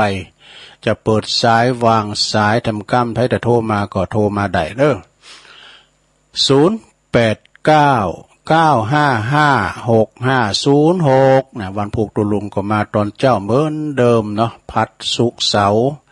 ก็จะมาประกาศข่าวสารงานบุญลมมดเนาะและที่เปิ้นงดไปก็มีเลี้ยวไปก็มีแต่ว่านี่ภูมิใจเนอะที่จะร้องปริญธรรม9ปินหน้าปินตาปินศักดิ์ปินศรีบุญบารมีของอำเภอดอยหล่อเฮาพระเดชพระคุณพระราชสุทธิเมธีอันนี้รองเจ้าคณะภาควัดปากน้ำภาษีเจริญไปก็ได้มีสมณเมตตามาด้วยแล้วก็พระเดชพระคุณพระเทพปริยัติหลวงพ่อเจ้าคุณเจ้าคณะจังหวัดอันนี้เปิดมาเป็นประธานสงฆ์เนอะสดาครูบาอาจารย์ทั้งหลายเนาะภูมิใจเนอะแล้วก็สมดังปท9เจริญปอนภาษาเด้อแม่แก้วเจ้าจำตองคงเป้าหมู่11เด้อแม่แก้วจำต้องคงเป้าเนาะเจ้าหมู่11เจ้าฟังอยู่เด้อยินดีนะหลายเนี่ยแม่แก้วเนอะแม่แก้วคงเป้าเจ้าสาธุเจริญปอนภาษาเจ้าตุลุง อันนี้แม่ทีมมา เจ้า แม่ทีมป่าเดชเนาะ เจ้าละประกาศ เป็นหยังเต้นเดี๋ยวก็ดีแล้วเหรอ เจ้า ชัดเจนเนาะโอ้ขอบคุณแม่ทีมเด้อสาธุ089 955 6506 เจริญปอน จากกลุ่ม140สีขาวค่ะ ยินดีเนอบุญรักษาเจริญปอน ไว้สาเจ้าตุลุง ไม่เอามอนะ แต่เจ้ามันยังอันตุลุง มันจะได้ตุลุงก็ดีก็ได้ก็อั่ว ก็น่ากะว่าอันตุลุงอู้ก็ขี้เก่าหันได้เป็นจักหลายนาทีเนอะ ถ้าเป็นอย่างนั้นนี่คอมต้องเปิดดับนะหรือว่ามันคอมดับไฟดับกำล่ะ ก็น่ากะว่าอันเอาโทรศัพท์มาโทรไว้ถามตุลุงว่ามันบ่ฮู้เรื่องนี้เนาะ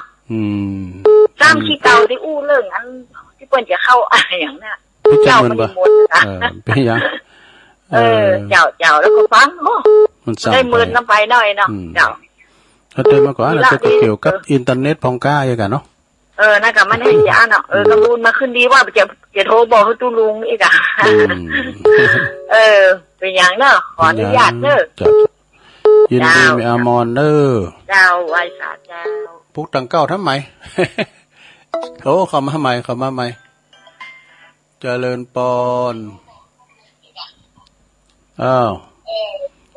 ฮัลโหลไว้สาเจ้าแม่อวยฟังเลยอุ้ยอินเนาะอุ้ยอินแม่สาบเสมอเจ้าคุณจะตกเท่าไหร่เนาะนักการเดี๋ยวนี้ก็สีตั้งในบดไว้นะมืดมาเท่าไหร่ตกก็ตกดีตกงามเนาะจ้าเป็นกำลังใจตุลุงยังไงเจ้าขอบคุณอุ้ยอินเนอเสมอแม่สาบเสมอเจริญปอนมาแต่งงานครับติดยากโอ้โหหลวงพ่อกฤษเช้านี้ได้ทานในบิณฑบาตแขกเยอะนะอาจารย์เนาะพุทธอุทยานปางโม่เนาะถ่ายเป็น10เป็นเท่าไหร่10นะราชการครับโอ้ไหว้สาครับสาธุครับหลวงพ่อกฤษสาธุเจ้าเพิ่นก็ฟังนะซะนะอย่างครูบาบุญธรรมวัดบ้านเลินทรายทองแบบป้าเปิ้นข้าก็ฟังตู้อยู่นะนอนบ่หลับมันตื่นเจ้าเฮ้ยนะฟังแก้ง่อม เมื่อเจ้านี่มันวัดใจเนาะตี3เนี่ยซะนะเนาะการไปตื่นมาก็โดยมาคุณได้เปิ้นกินยาเนาะเซียนยานะยานอนหลับนี่บ่จับเนาะมันจะตื่นมาจับกับปุ่น5 โมงของอาจารย์พระครูอภิวัตรพุ่น อันตุลุงนี่มันได้อ่ะเดี๋ยวนะโอ้089 955 6506เจริญปอนบ้านสาเจ้าตุลุงต้องได้จ้าโยมยายอยู่ปะคอยใต้เจ้าแม่รัตนาแม่แดงเจ้าฟังตลอดเนิดแดงดอกพ่อได้โทรมาบ่ได้ดอกตะล่อมเจ้าฟังอยู่เนิดเจ้ายินดีหลายๆนะแม่เด้อเจ้าไม่สาเจ้า089 955 6506เจริญปอนไม่สาเจ้าตุลุงแม่ฟองเจ้าฟังอยู่แม่ฟองปงดอนเจ้าก็ฟังอยู่แจ้ห่มเนาะเจ้าแม่สบายดีก็หายหน้าหายตาเนาะเจ้าสบายดีแม่สังเงียมเขาก็เนี่ยแม่อันนั้นเขาก็หายหมดเนาะแม่ยังก็แม่สังเงียมเขาแม่ตาในเนาะพี่น้องแจ้ห่มมาแล้วยินดีแม่ฟองหลายๆเด้อลูกคุณโต๊ะอะไรโต๊ะเหรอมันมืดได้นะเดี๋ยวมันบดนะอันนี้เขาเอาเข้าลูกฝนนั่นก็มันเอาเข้ารูฝนน้ำเดี๋ยวนี้กันจ้าก็โอ้ฝนจะตกใส่เฮเต้ฝนคำเข่าฝ้าห้องว่าเวทหัวเวทนะฝ้าห้องด้วยโอ้เขาเอาข้าวเสร็จแล้วฉลองกันลูกรับปูนมาจุยโอ้ดีกะช่วยกันไปขอบคุณแม่จันฟองเน้อปงดอนเจ้ห่มลำปางเนาะกำลังใจเน้อสาธุปูนแม่กองแรงเขากา แม่ตาในเขานี่ต่างปุ่นน่ะแม่สังเงียมเขานี่ เพิ่นเตไปก็โทรมาแล้วก็ตั้งปุ่นเนาะเวียงป่าเป่าปอลงวินก็เราฟังปอลงวินสันขีดเล็กใกล้นะเพิ่นฟังสายตรงนะเจริญปอนกับภาษาเจ้าตัวลุงข้างกับเต่านะเจ้าแม่โบผันนะเจ้าแม่โบผันโบพักอะตลอดหำตับเต่าให้โทรหาไปได้ฟังตลอดอันสันใส่ปากกานะแม่เนาะเจ้าโอ้ยินดีหลายๆนะแม่เด้อทำตับเต่าแม่กับภาษาเจ้าสาธุเจ้าโอ้วันนี้สายขึ้นเขาต่อเนื่องกันเนี่ยเจริญพรอันนี้คนใหม่นะเจ้าแม่ลาอยู่อันหลังวัดบุโสเทพเจ้าแม่ลาใช่เจ้าแม่ลาเจ้าหลังวัดก่อนก็เคยฟังท่าอาจารย์เป็นกรรมนะประเดี๋ยวนี้มาฟังตัวลุงฟังพุทธเจ้าเลยเจ้ามันอยู่อำเภอไหนแม่อำเภอสันทรายเจ้า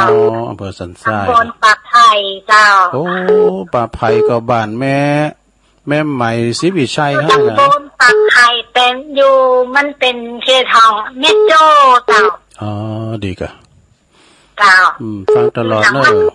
นี่มาได้เจ้าดีแล้วขอบคุณแม่หลาหลายๆเนอะฟังไปติ๊ก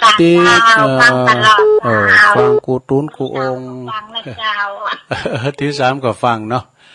บัดดามพี่น้องพลังเงียบเนอะปอหลงอินคำชมพูพลอยพี่น้องทั้งหลายปิ้งปักล่องแม่ครูสุพรรณาอีมั่งเขาเนี่ยเป็นว่าพลังเงียบฟังตลอดได้ดอกปักล่องมัคคณายกเอา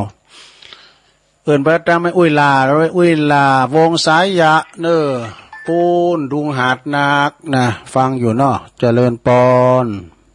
เจ้าว่าเจ้าตัวลุงแม่สุธาดาเจ้าโอ้วันนั้นก็กายไปบ้านแม่สุธาดากะไปแม่วางคุณวินมื้อนี่โอ้คุณน่ะพุ่นกะไปหยังก็ไปแอวเด้อเพิ่นอันนี้ติดตามด้วยหลวงพ่อบุญส่งครับเพิ่นไปกับคุณวินก็ตัวลุงเขาก็อยู่ที่ศพวินน่ะมันจะขึ้นไปด้วยเพิ่นศรัทธาเพิ่นขึ้นไปกะอ๋อเจ้าจ้ะอากาศก็บ่เป็นดีโอ้ท่านนั้นก็เจริญวันนี้มันอย่ามาฮ้อนนี่ลำเหลืออันนั้นฮ้อนฝุ่นน่ะแล้วว่าบ่แล้วดีกันนั้นเนาะปลูกหอมมาแล้วบ่เนาะหอมยังวิทย์ไปสักเกิงให้เมืองแหละประเด็นแค่จะปลูกมันปลูกอยู่เดี๋ยวหอมมันบัวแต่ใหญ่ขึ้นมาละใส่ปุ๋ย2เทื่อละโอ้เดี๋ยวขอบคุณแม่เนอเจ้าสาธุตุลุงวันนี้มันคัดข้องยำเจ้าแต่น่ะแม่นั่นป่ะแต่ก็ซ้ำนักซ้ำเจ็ดเมืองกันนะเจ้าน่ากันโอ้มันซ้ำแต่พุกก็ต่างจาได้ไหมต่างใจไหมเนาะก็วันพุกนี่ก็มาอยู่ตะเตธรรมตุปีหนุ่ยเนอตุปีหนุ่ยนี่เป็นพวกพระอาทิตย์อนาลโยเป็นผาลูกวัดบันเลินไซทองเนาะเอาเฮ็ดอีกกันบ่ซะดาเนาะเดี๋ยวรายการอื่นเปิ้นมารออยู่แถววันนี้สายขึ้นได้22สายก็ดมว่าได้16สายนักหน่อยพี่ยังเนาะคะแนนเพิ่นฟังก็ดีใจแล้วก็มีน้องเบี้ยวนะสายแหลกส่งแหลกนะปนันพี่นันบันเทิงเนอะสันพระเนตรโอ้คุณยองเหมือนกันแม่สมผัดแม่ย่อยสันทรายแม่หลงสายฝนจันกุณะพี่น้องหลายปิ้งน้องผ่าขาวแม่ก้อยจากสันกำแป้งแม่สีทอนจากน้องบัวไซปาการยายพรล่องวัวแดงสันกำแป้งเจียงใหม่แม่พันปงดอนเวียงนะฝางบุญนะแม่หมอสุมาลีฟองแก้วจากฝางแม่สมผัดกูลันแม่บัวผัดกูลันต้นซ่านฝางหลวงพ่อมานิถาวโรสำนักสงฆ์หอมบุญหลวงพ่อมาหือขอขีดเดิมผู้มาดำดูคนเฒ่าโบกก้างสันกำแพงโดยน้อมแม่แก้วคงเป้าหมู่11โดยแม่ทิมป่าแดดแม่อมรทาดอยคังแม่อุ้ยอินแม่สาบเสมิงตัวแทนพี่น้องเสมิงมาคนเดียวเนี่ยนะหลวงพ่อกฤษจากพุทธอุทยานปางโม่เนี่ยไหวสาเนอแม่แดงรัตนาดอกตะล่อมจากป่าคอยไต่แม่ฟองปงดอนพี่น้องตัวแทนจากแก้ห่มลำปางเนี่ยแม่บัวผันจากถ้ำตับเตาชัยปาการ แม่ลาหลังวัดอุโบสถสันสายฟังกุตุนกุองค์สุดท้ายเบอร์ที่22แม่สุทัศน์ดีมูลแม่เซล จบลงไปสดาญาโยมเนาะตัวลุงก็จำเป็นต้องนำรายการจากลาสทาไปก่อนเด้อมาตกมาแตนเปิ่นแล้วก็สทาวันนี้ก็ขอบคุณตังคืนคืนนั้นสทาทุกคืนโดยคืนที่เปิ่นหับหลิ่งสัญญาณไปทุกสถานีโดยผิดพลาดประการใดก็สุมาอภัยกับตุลุงโดยเนอะเวลาว่าตุลุงซ้ำไปซ้ำมาก็อันเก่ามาเล็บมาอย่างก็ขอสุมาโดยนะวัตถุดิบ วันพุธนี้ก็จะสอนเรื่องเล่ามามาจ้าจะมาเล่าจะมาสอนเอามาเล่าสู่จู้กันฟังนะลุงเนอะฟังแก่งอมแก่เงาไปตื่นเจ้าก็มาฟังตั้งแต่เพลงไปเลยนะแล้วก็ในวันพุธนี้ก็เป็นวันศีลโดยลูกเจ้าในโลเนอร์วันพุธนี้เป็นวันศีลนะเนาะเอาว่าเรียกก็ไปเลยสดาเนาะนำรายการจากราชดาอยู่ดีมีสุขเหมือนกันกูก็กูคนเนอ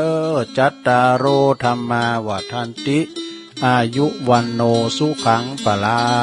ง